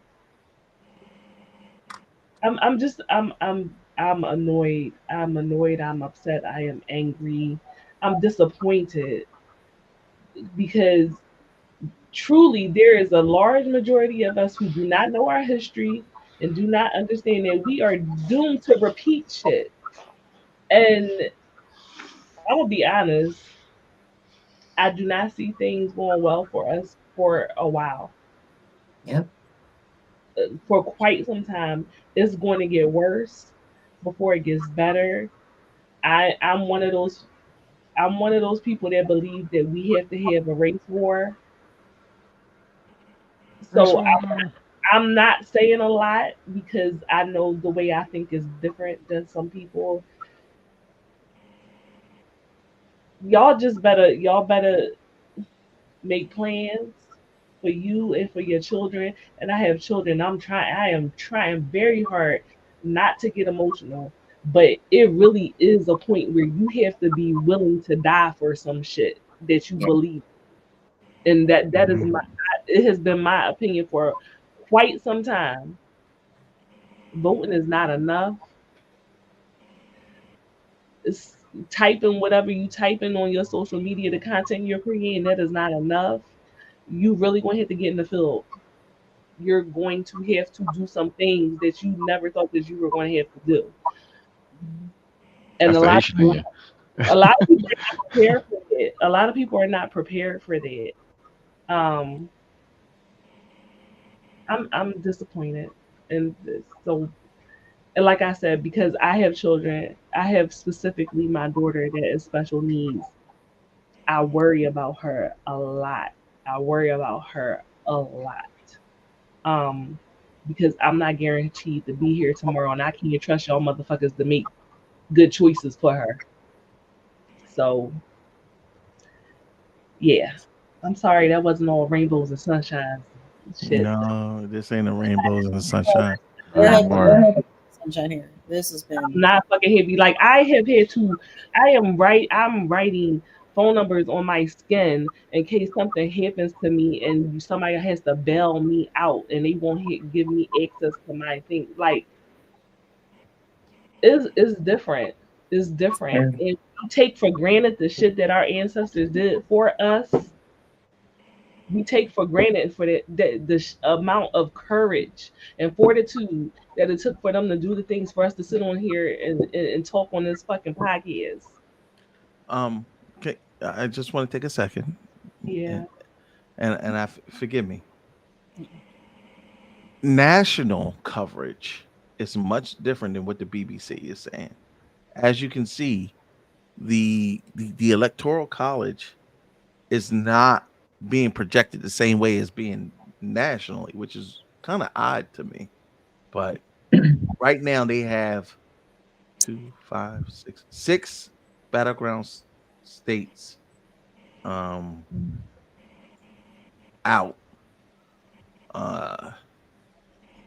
As you can see, they have the race much closer than what the BBC was reporting.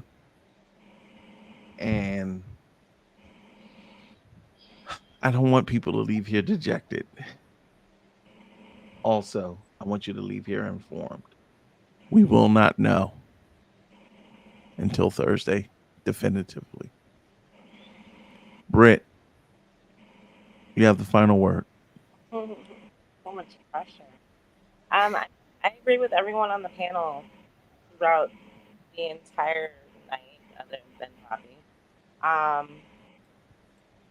As a woman, as a Black woman, as a HBCU educated Black woman, as a mother, much like Gina said, like it is our job and our duty to provide the best life we can for the next generation.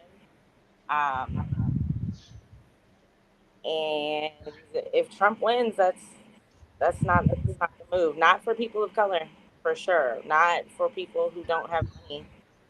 Regardless of what the propaganda says, does not give a fuck about you. There's a word that's been going around in reference to Trump's behavior called sane washing, which is what media has been doing to make his not sane behaviors make sense to those who don't look any further than Fox News for their information. I would encourage you, like everyone else has encouraged you, to educate yourself beyond the commercials, because the commercials, as we've seen, it are not going to give you the facts you're looking for. And like Cardi said, vote in your local elections. I will say that in the past, I voted for Larry Hogan, who is a Republican, to be the governor of Maryland. He was running for senator this time. Did not make that same choice. And I thought he did a good job through the pandemic. Did not make that same choice because with also Brooks winning that seat, the Senate is now Democrat, which helps a little bit in the overall deciding of which laws get passed, just a little bit. I hope that the next 4 years aren't as bad as I know they're going to be. But yeah, tomorrow morning, Thursday morning, I'm going to wake up. I'm going to take care of my babies. I'm going to pour love into them as much as I can. I know that the world is only going to hate them more than they did before because Trump has given a voice to the racists, a louder voice than they've ever had prior to him being in presidency. see, well, not ever, honestly, in our lifetime. And yeah, I can only do what I do best, which is pour into those who don't do the same to me. And that's the reality that most Black women live with. Also, to Midnight Comics, this has been a fantastic podcast. Definitely could not sleep over here stressing because we're definitely thinking about our kids. Slick terrified for what's to come. Yeah,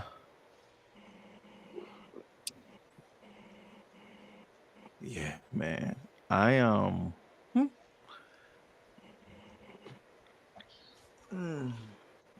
There's a lot of shit to reconcile, man. Britt said earlier to me, she sent me a message that said, I know you don't vote. But and this is one of those instances where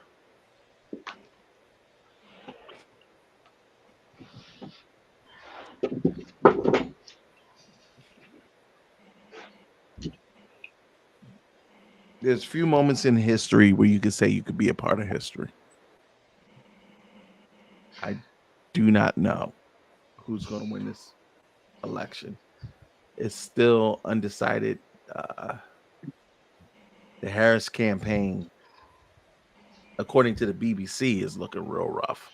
But when you look at more national news, it's a little bit less bleak. I don't know if you can really say that. I trust the BBC more than I trust the national news. But the problem is, I look at the faces of the women that I care about the most, and they look so dejected. And then you take count of what comes next, what happens next, what do we do next. We can do this stream all day. We could put information out all day. Don't mean shit if it don't affect change. It's 1:15 in the morning. I thank everyone of the panel and admonish you to log off and go get some rest. I am going to stay up and keep streaming results until I can't stream any more results, because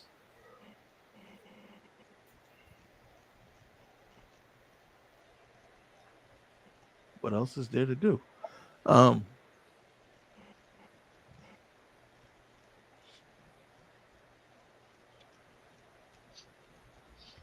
So if you don't like how things are happening locally or nationally,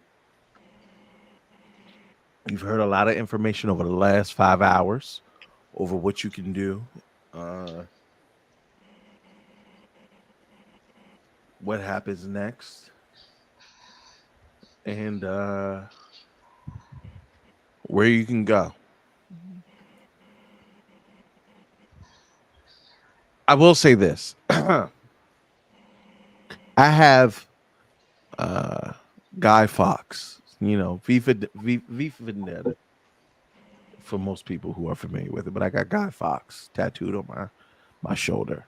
One of the reasons why is I'm a big proponent of revolutionary thinking, hence the Che Beret. If you are familiar with Che Guevara, Guy Fawkes, these are revolutionists. These are people who somebody just told me to go to bed.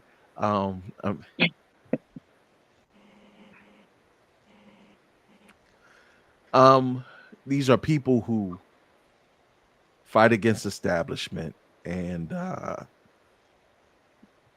work against the system, if you will. Fight against the system. I've always been a large proponent of fighting against the system. So we all fight the war as best as we can. The one election does not dictate the war, But what I will say is, go to bed. Go to bed. Tomorrow, the fight will be here, and then deal with the outcome of the aftermath of what comes next. Because what comes next is going to be some real shit. And if you thought you had a war before this election, you're going to have a hell of a war after, and it does not stop.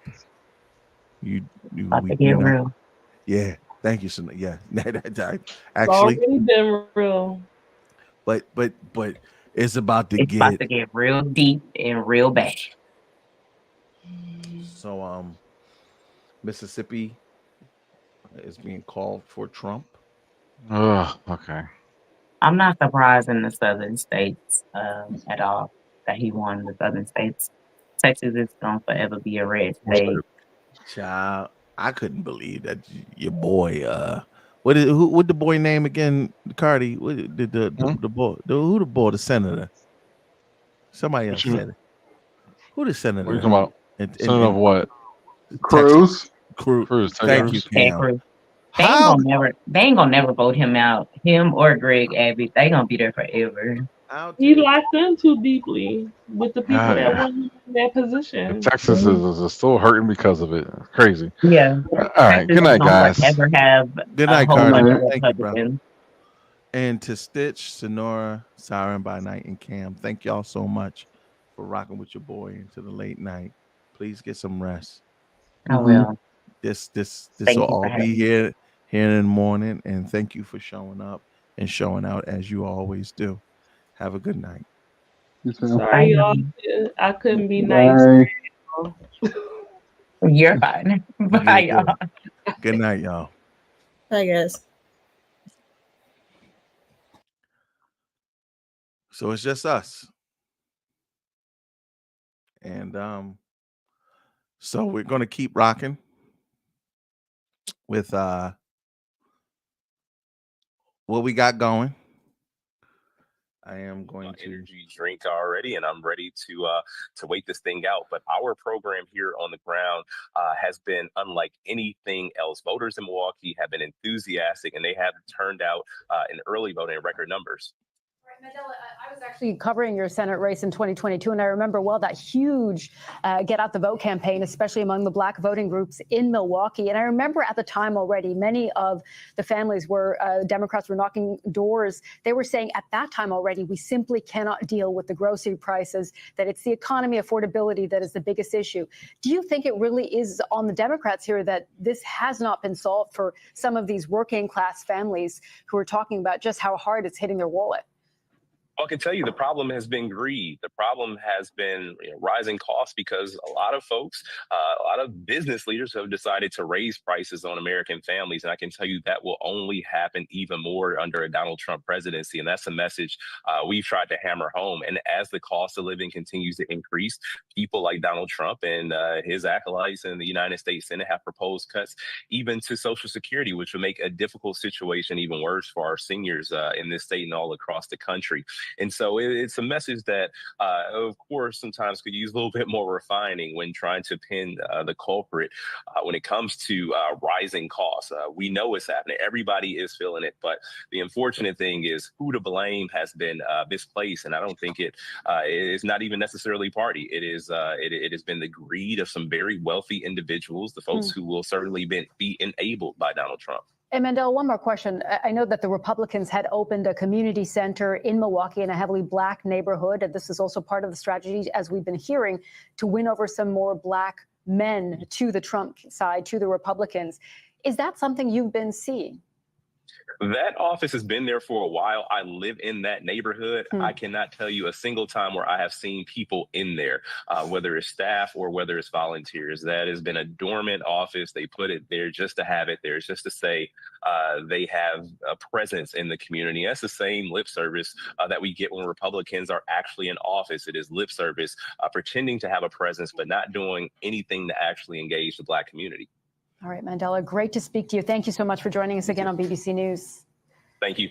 And over to Katrina. She's got another projection for us.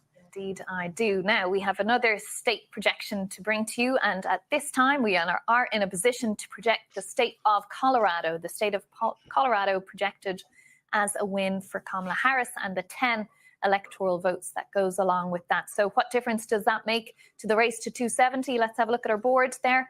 You can see that brings Kamala Harris up to 91. Donald Trump is on 178. So still quite a way. Oh, we have someone's pulled the plug out on our board there. Not to worry, we'll plug it back in, put a few more quid in the meter for the electricity bill here, and we'll be back in business. We don't want that happening this long. More up-to-date information, because this is definitely old shit.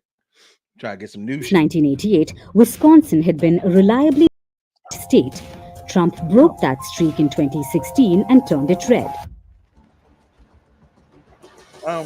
Analysts say it's states like Wisconsin. So,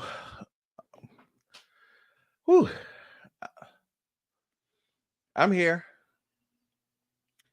I'm locked in with y'all. I dismissed the panel because it's almost 1:30. I didn't want to keep them up for too late. If you're still rocking with your boy, had to run in the bathroom because this making his mark.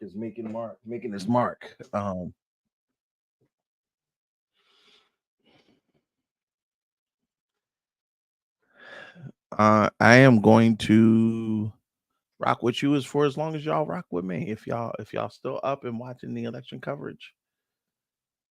This is thank you, Mary. I feel like it's I'm kind of blown away. I'm disheartened. I don't have leeway to complain. I'm not trying to do that, but I will say that I am saddened to see so many that I love so dejected and disappointed in the system that they put their faith in. And that's a conversation in and of itself. Like, that's what I love. That's my guy, locked in. So I guess now I'll speak more to my own personal opinions. We put a lot of faith and stock into what's right. We believe in superheroes, and we believe that good triumphs over evil. It's not reality, y'all. It's just, I love y'all. I do. I love y'all. Reality, good does not triumph over evil. Brittany said this flawed system is our only semblance of hope, but is it really hope then? Because if this is what I have to look forward to, then I will gracefully bow out and find my own path. If this is what this country is, and this is what democracy is, if taking freedoms away from free thinking women is who this country is now, then this reminds me greatly of when Black people were enslaved Africans, forced to do labor. No autonomy over a woman's body is the same lack of autonomy that Black Africans endured when they came into this country. And we can split hairs and talk about, well, Curtis not just like this, but at the end of the day, people will die. You will lose rights. And it'll be no more or less different than it was 400 years ago for many people of color who currently happen to be descendants of enslaved Africans today. I'm moving to Mexico. Oh, God bless you with the cartels, brother. I like Mexico. I don't like the cartels. There is another video I got in the tuck for y'all. I ain't just gonna hold it on me.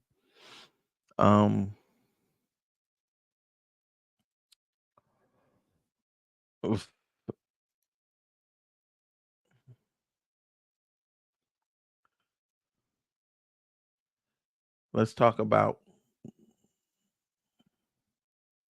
what happens next. If you can't tell, I'm stalling. But let's talk about what happens with black men, right?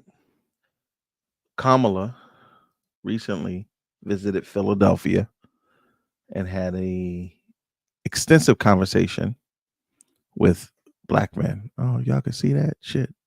I didn't want y'all to see all that. But that's beside the point. This was a conversation that was had. Let's enjoy it together.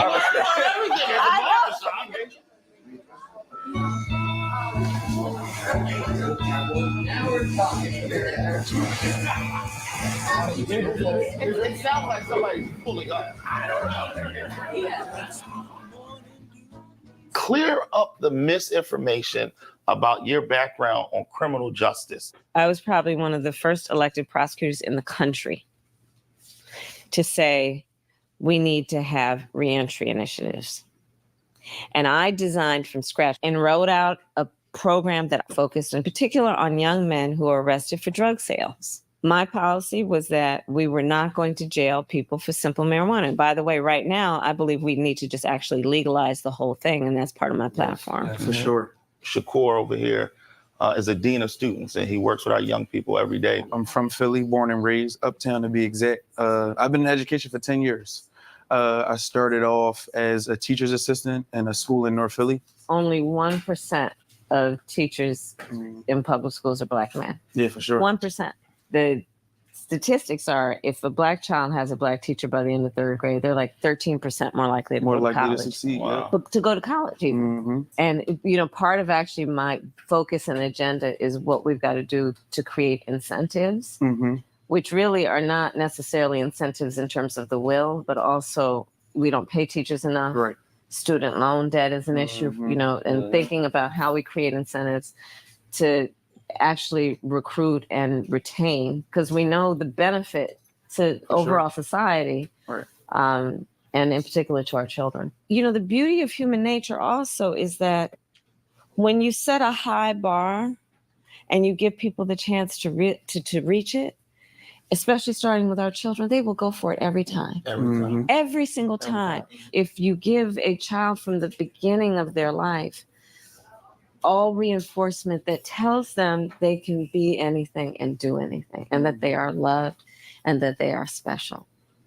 I mean, that is one of the keys, I think, to what we can do for the children of our families, our community, right? I mean, I think about it, I grew up at a time where, Aretha was singing, "You Are Young, Gifted, and Black." And every signal we received told us that. Right. Yeah. And, we weren't particularly special, but everybody told us we was. Right. And we believed them. But what we were talking about is representation and why it matters. That's right. Being able to see yourself as a heroic figure. Yeah, right. Everybody feels lonely. Everybody feels like things aren't going your way. And when you look around the way that society is being constructed, the way that it's just everything is so against you. No matter who you are, you're going to have to hit the same roadblocks in life. As a black man, it was about 2 weeks ago, you released your plan for black men. And first, let me say thank you for doing it. I loved it. But it's based on work I've been doing for years, by the way. Exactly. Right? Yeah. But a lot of times brothers don't feel seen. Yeah, but understandably. And so literally having a plan that says, black men, this is for you, was extremely important. What we're seeing is getting more brothers to actually understand what's in the plan. But you also talked about other things. And I mean, I read the plan. I think so it was 9 for pages. example, to your point, I also know history to understand why people feel the way they do right now. And it's based on fact. You look at World War II. Okay. The people who went to fight that war, who were predominantly men, went to go fight that war. They came back and America called them the greatest generation. Because they did such an incredible job. And so many gave their lives for it. So the policy was, we should invest in the greatest generation. They've done so much for our country. And one of the things that we did as policy to create federal programs to help them, including giving an incredible infusion of resources into helping people buy homes, to become homeowners. Right. But of course, we still had, at that time, incredible racism within the institutions. Right. So in spite of a policy that was supposed to benefit everyone, which boosted a lot of people, our Black servicemen did not benefit from that boost as much as others did. So you just look at these different moments in time, right?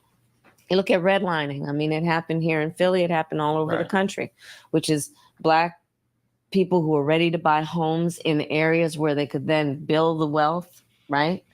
Were not allowed to buy in those places. And today, Black families are 40% less likely to own their homes than others, okay? Right. So part of my plan and policy is recognizing that, to give people a $25,000 down payment assistance if they're a first-time home buyer, which just helps people literally get their foot in the door. And then folks will save up. They'll do what they do to make the mortgage. Part of my plan is a $6,000 child tax credit for the first year of your child's life. Because as we know, the vast majority of our parents, young fathers and mothers, want to parent their children well, but don't always have the resources to do it. Part of my plan is about dealing with Black men's health. I mean, we know the statistics. First of all, Black people are 60% more likely to be diagnosed with diabetes. When we talk about our men, like twice as likely to die from things like colon cancer and prostate cancer. I lost my wife last month to colon cancer. I know you did. So when you talk about colon cancer, I know you did. And I'm so sorry. I appreciate that. But the truth is, I lost my mother to colon cancer. You're so right. We have to utilize our platforms to make sure that people understand early screening, early detection. And for brothers, like, we'll come in the barbershop, we'll talk about everything else, but we won't talk about healthcare. Yeah. We won't talk about those things that could mean life or death. That's exactly right. And the quality of life too. Yes. Right? I know and see and understand the dimensions of life that we are talking about when we talk about our men. And it's about home ownership. It's about being a business person. It's about having dreams. It's about having ambitions. It's about education. It's about health. And it's, yes, it is about the election, but it's more than that. Because part to the point that we've been talking about, and you talked about so beautifully, when people feel alone, it's very disempowering. Right? When you feel it's like you against the world, it's very disempowering. And I want people to know that they are not alone. I tell people all the time, there's going to be a president, there's going to be members of Congress. Right. There are going to be governors, there are going to be members of the General Assembly, there are going to be mayors and city council. The question that we have to ask ourselves as Black men, are we going to have a say in who those people are going to be? That's exactly right. And when you don't vote, those folks still get elected. You just don't get to decide. That's exactly right. So I wrote with Cory Booker the George Floyd Justice and Policing Act when I was in the Senate. And there were a bunch of folks who did not want it to happen and worked against it. And we still need to pass the George Floyd Justice and Policing Act. Okay. But they worked against it. And then those are the same people who will quietly suggest, see, you shouldn't vote because nothing happens when you do. Because there are forces that also trying to obstruct the good work. And here's the thing, though. If you don't vote, then you're not deciding who's in the positions of power to make decisions like, do we pass the George Floyd Justice and Policing Act? You see the vicious cycle? Right. Yeah. So you don't vote, and then you end up taking yourself out of the game. And we should never take ourselves out of the game. There's a national spotlight every 4 years around the big ticket, the presidential election, and everything like that. There's also very important to make sure that you're voting in your local elections also. Your judges, your state reps, your city council people, and also being engaged in that process so that you understand how all of these different functions work together. Right. To get the word out, whether people vote for me or not, whether they vote or not. Well, although we want to encourage them to vote for me. Everybody. But let's get the word out so people also understand what they have a right to expect and demand. Because this is not about doing anybody a favor. It's literally the right thing to do. Period. Well, you survived. You survived the barbershop. I had no question about that. Were you worried? I know. I mean, I knew you was going to do it. I think you were worried. No, I wasn't. Are you all right? You were Harris. You were Harris. That's how we built. Let's thank the Vice President for hanging out with us a little bit. Thank you for letting me come into the barbershop. I know what a sacred space this is. I mean, it's so funny. I was going to say, but this is where America's news gets told. No, for sure. Right? Like all the press were here. This is where America's news gets told.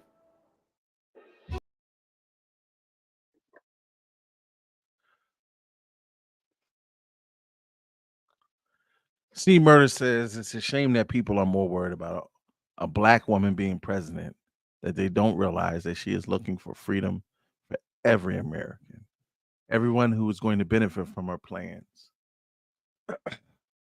Mary says, I don't agree with her politics, and I hate that Dems pulled a switcheroo after the primary. Agreed, but at least a logical woman who can be reasoned with. She's someone who has a heart, who cares, she's fighting. Rels, you just shout out the keeping it 100, and Midnight Comet says facts. Oh, man. If y'all don't mind, I'm gonna take this off my head because my brother head was sweating. A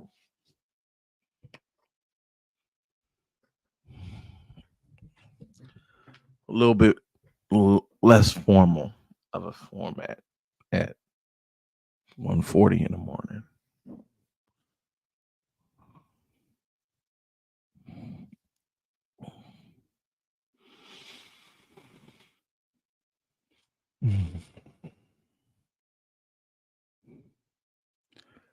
We're so fucked. I didn't mean to say that out loud, but yeah, man.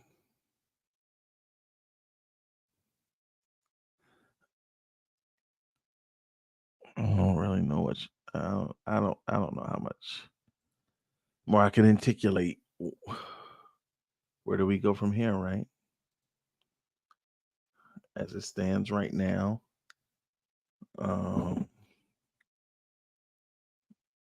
the world is watching American politics and the road to 270 electoral college votes. The electoral college dictates who will become next president of the United States, and for all intents and purposes, a popular vote does not mean that someone will be elected. The final hours of voting across the country are coming to a close. We are at the 2 a.m. mark. That means on the West Coast,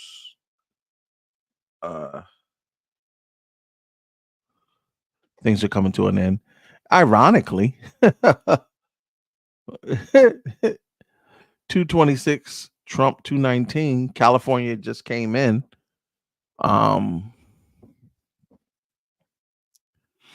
226 to 219. When my out of country friends are like, hey, so you moving here? No, it's rough. Yeah. I got cousins in Norway that's like, might be time to make that move. The reporting and what's going on across the country is so skewed. It's hard for me to tell what's accurate and what's not. Right now, 226, 287 to 226, Lord in heaven. That's well over the 270 that Trump needs. Yeah.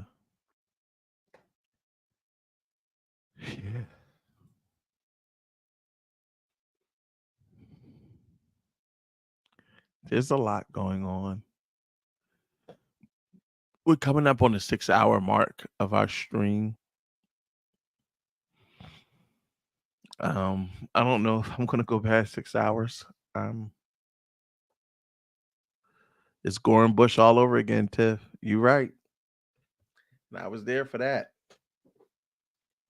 Mary said I was looking at some other states. Yeah, Florida is interesting to say the least.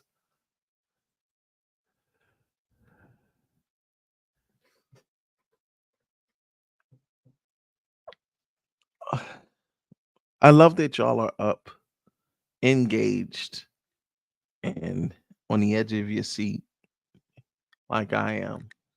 I appreciate the panel rocking for. I told the panel that we would be done by 11, and they rocked with me way past 11, needless to say. There's something about looking at those black women, looking at those black women in their face and just how disheartened they were.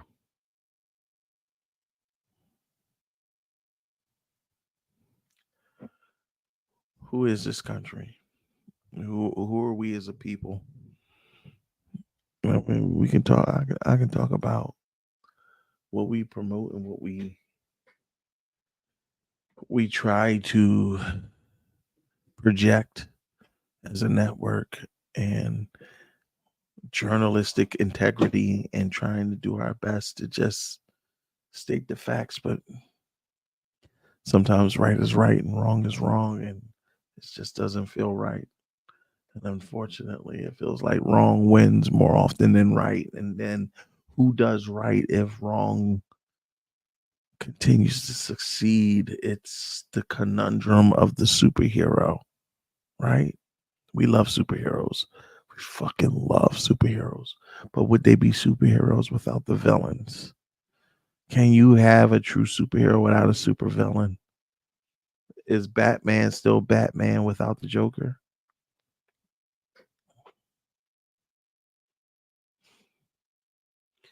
And if so, then what comes next? How far do we let the Joker go? How far does this get?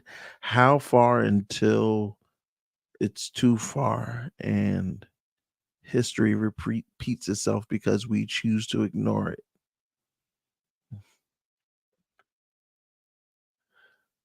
it? Tiff said our anxiety won't let us sleep. I get it. Midnight Comment said, it's the babies. My niece asked me as I passed in the bathroom, Uncle Kurt, did you vote? One talk. Man, hell of a thing.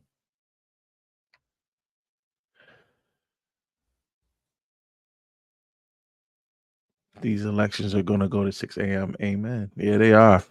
And yes, the panelists were professional, super. Even to Poppy's credit, it takes a lot to be.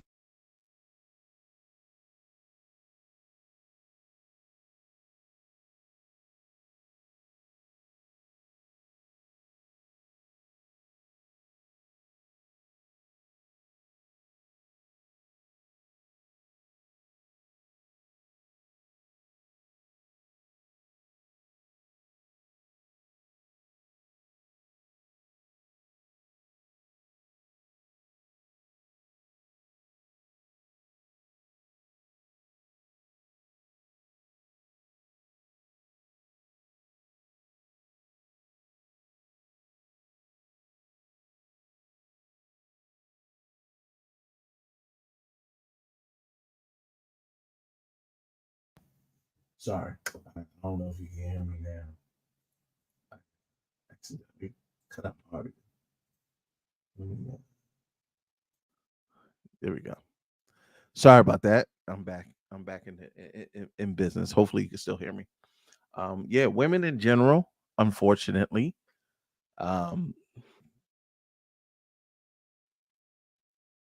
they do not get the recognition or the respect that they deserve as women in power.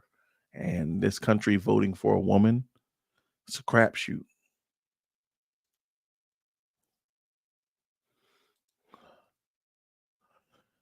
Carolyn said, I'm not sleeping tonight. I'm gonna rock with you as long as I can.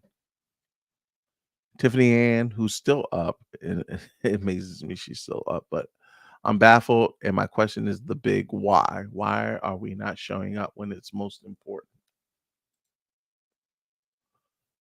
Hopefully I fixed it midnight. We move on to another day somehow, and yeah, all right. We showed up, our counterparts not so much. We'll see the numbers in the morning. Rel said we up. I'm up with you. I can't get into the logistics, but it affects me. This all affects me greatly.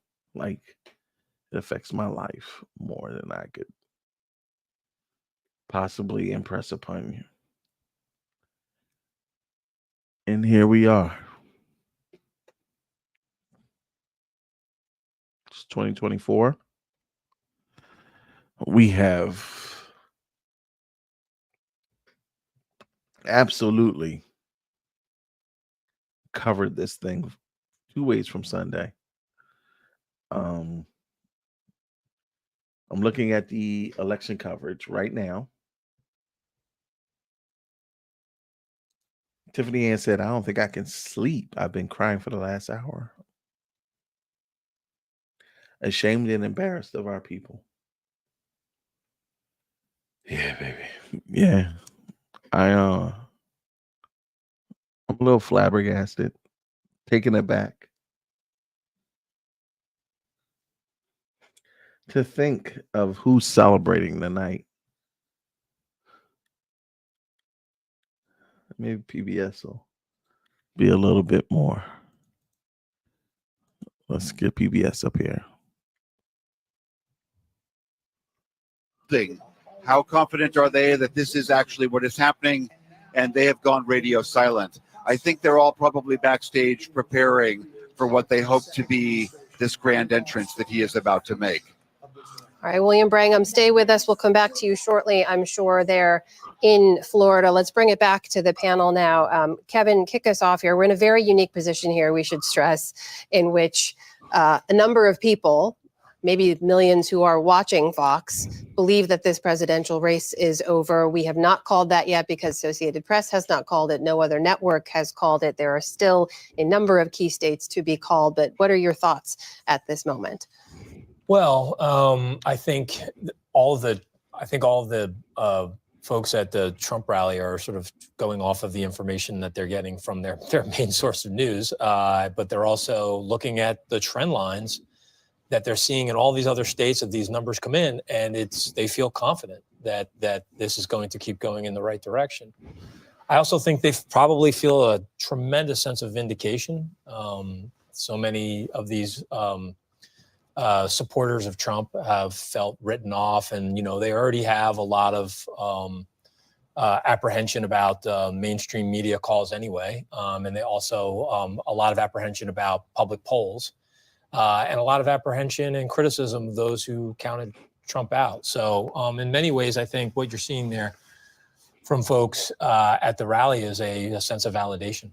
One point I'd just make, literally this morning, when Trump was speaking, as he was, I think after he voted, he attacked Fox News. He said Fox News should be ashamed of themselves. They aren't pro-Trump at all, was his quote. And I think part of what you're seeing, Fox News seeing a little bit of the writing on the wall, wanting to ingratiate themselves back over with Trump and be the first ones to call it for him, tells you a little bit about how the conservative ecosystem might work under Donald Trump. We have another race call to make. Donald Trump has picked up the 2nd congressional district in Maine that comes with 1 electoral vote. Amy? I love the 2nd congressional district of Maine. It's beautiful. I think it's the largest. Presque Isle? Yeah, it's the entire northern part of the state. Acadia National Park is in there. You've got Western Maine. It's beautiful. Yeah, a lot of that. This is going to be a fascinating. Both Omaha, the Nebraska 2nd congressional district, and Maine's 2nd congressional district are unicorns. You've got a moderate Republican sitting in Omaha, and you've got a conservative Democrat sitting up in Maine's 2nd congressional district. Both of them are hanging on by a thread right now. But when we talk about why our system is so polarized and why people are so frustrated that we don't have more consensus, or why we're not seeing bigger swings between elections on the House side, it's because of how difficult it is. Even for these two candidates, you can like them, dislike them, but they are trying to be they're more representative of their community than the national party would be. But it is very hard now to separate yourself from that. And that's where we end up.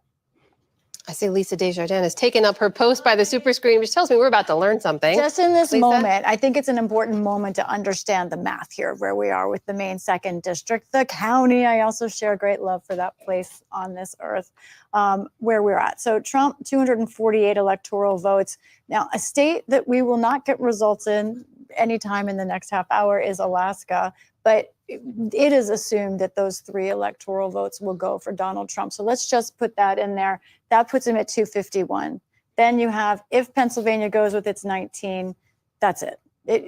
Kamala Harris can win everywhere else, Arizona, Nevada, everywhere else, Michigan, Wisconsin, and that's it. So I just want to stress to our viewers the importance of watching that state. And undoubtedly, it's one reason that the AP is being so careful. Having interviewed them, I know that they spend even more time as the stakes get higher, looking through everything. They do the opposite of rushing once they get closer to these important calls. As for Pennsylvania itself, where are we? Still 94% of the electoral expected vote, and we're still at about 200. We've gotten a few thousand votes in, not very much since I last talked to you, but still Kamala Harris has to find 200,000 votes in this state. And really, there are not a lot of spots where she can go. As I said, in Philadelphia, she's still got 95% of the vote in. There we go. Chester County, 86%. All these places where she gets great margins are closing. There's not a lot of votes left for her. Lisa Desjardins, thank you for that update. As always, facts and math, that's how we follow this race. David and Jonathan, your thoughts at this point, as it looks like we could potentially hear from former President Trump soon. Of course, if he does come out on that stage where we know our William Brangham is reporting, we will bring that to you live. But here we are on the cusp of not being able to officially report the results of this presidential election, but it looks like millions of Americans believing it's already over. Well, I expected Trump to declare victory tonight, no matter what. But I didn't expect that he'd have some cause to do so.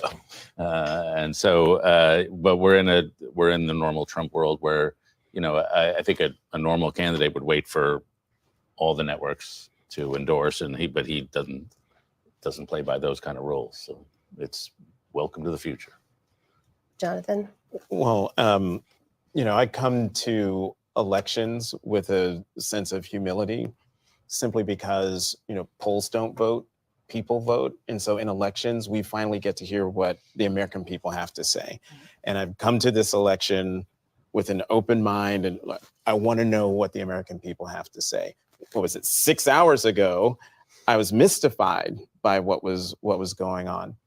And now I can't help but think that if this election seems to be, if it proves out that the millions of people who are watching Fox News, if that ends up being the case, then I can't help but wonder if the American people have given up on democracy, simply because of what he's told us, what he wants to do, simply because of what the Supreme Court decided in terms of immunity. I mean, he has said he wants to go after his political enemies.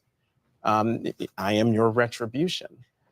So if indeed what Fox is reporting, if that ends up being true and ends up being the case, then this conversation about who we are as a country, I was going to say will, you know, pop off in earnest, but I think like we will have an answer, especially because I'm looking over your shoulder. You know, right now, Donald Trump has 51.2% of total votes. 51.2. Judy, which is better than he had in the previous two. Was it 48%? Is When was that the last right? time a Republican got 50? Was Just a couple things. Number one, this is not where we thought we would be. I think many of us thought this election could go on for a day or two or three longer.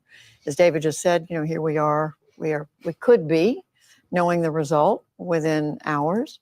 The second thing is someone, maybe I'm the only one here who was sitting on an anchor desk in 2000 and I happened to be at CNN at the time. And there were we had a lot of company. All the networks called Florida for Bush and then for Gore, or Gore and then Bush, and then the country for Bush, Gore, and then it went back. And then Gore did the remarkable thing of conceding, and then 15 minutes later or 40 minutes later, called Bush back and retracted the concession.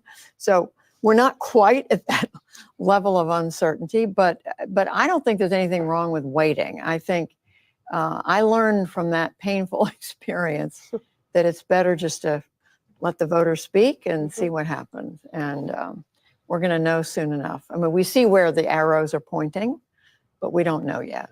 Well, the way that those arrows are pointing, David, you made this point earlier. Oof. I'm sorry, y'all. I don't know how much longer I can do this.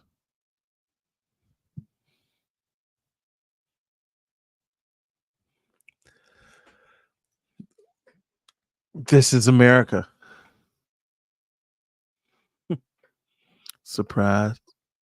Surprise.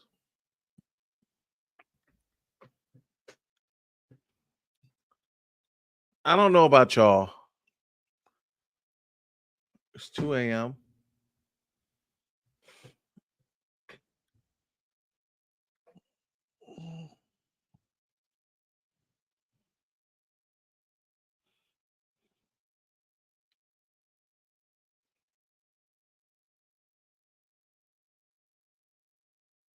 Republicans have won the Senate.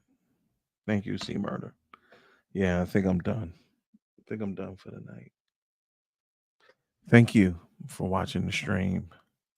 Thank you for rocking with your boy. Tomorrow we wake up to a new day here in America, and I don't really know what that means. I guess we'll find out. Thank you to our panelists, commentators, commenters, those that have supported us through the night, and those that'll be staying up to kind of keep tabs on the election. I don't know where we go from here. But tomorrow I still wake up to fight the good fight. And that means something much different for me than it does for many other Americans. With that being said, thank you for indulging us. Thank you for rocking with us. And we try to be the voice of the people. And I hope that we were. Support Black women. Malcolm X said the most disrespected, denigrated demographic in the world is a Black woman. And unfortunately, we just set them back 40, 50 years. Yeah. See you next stream.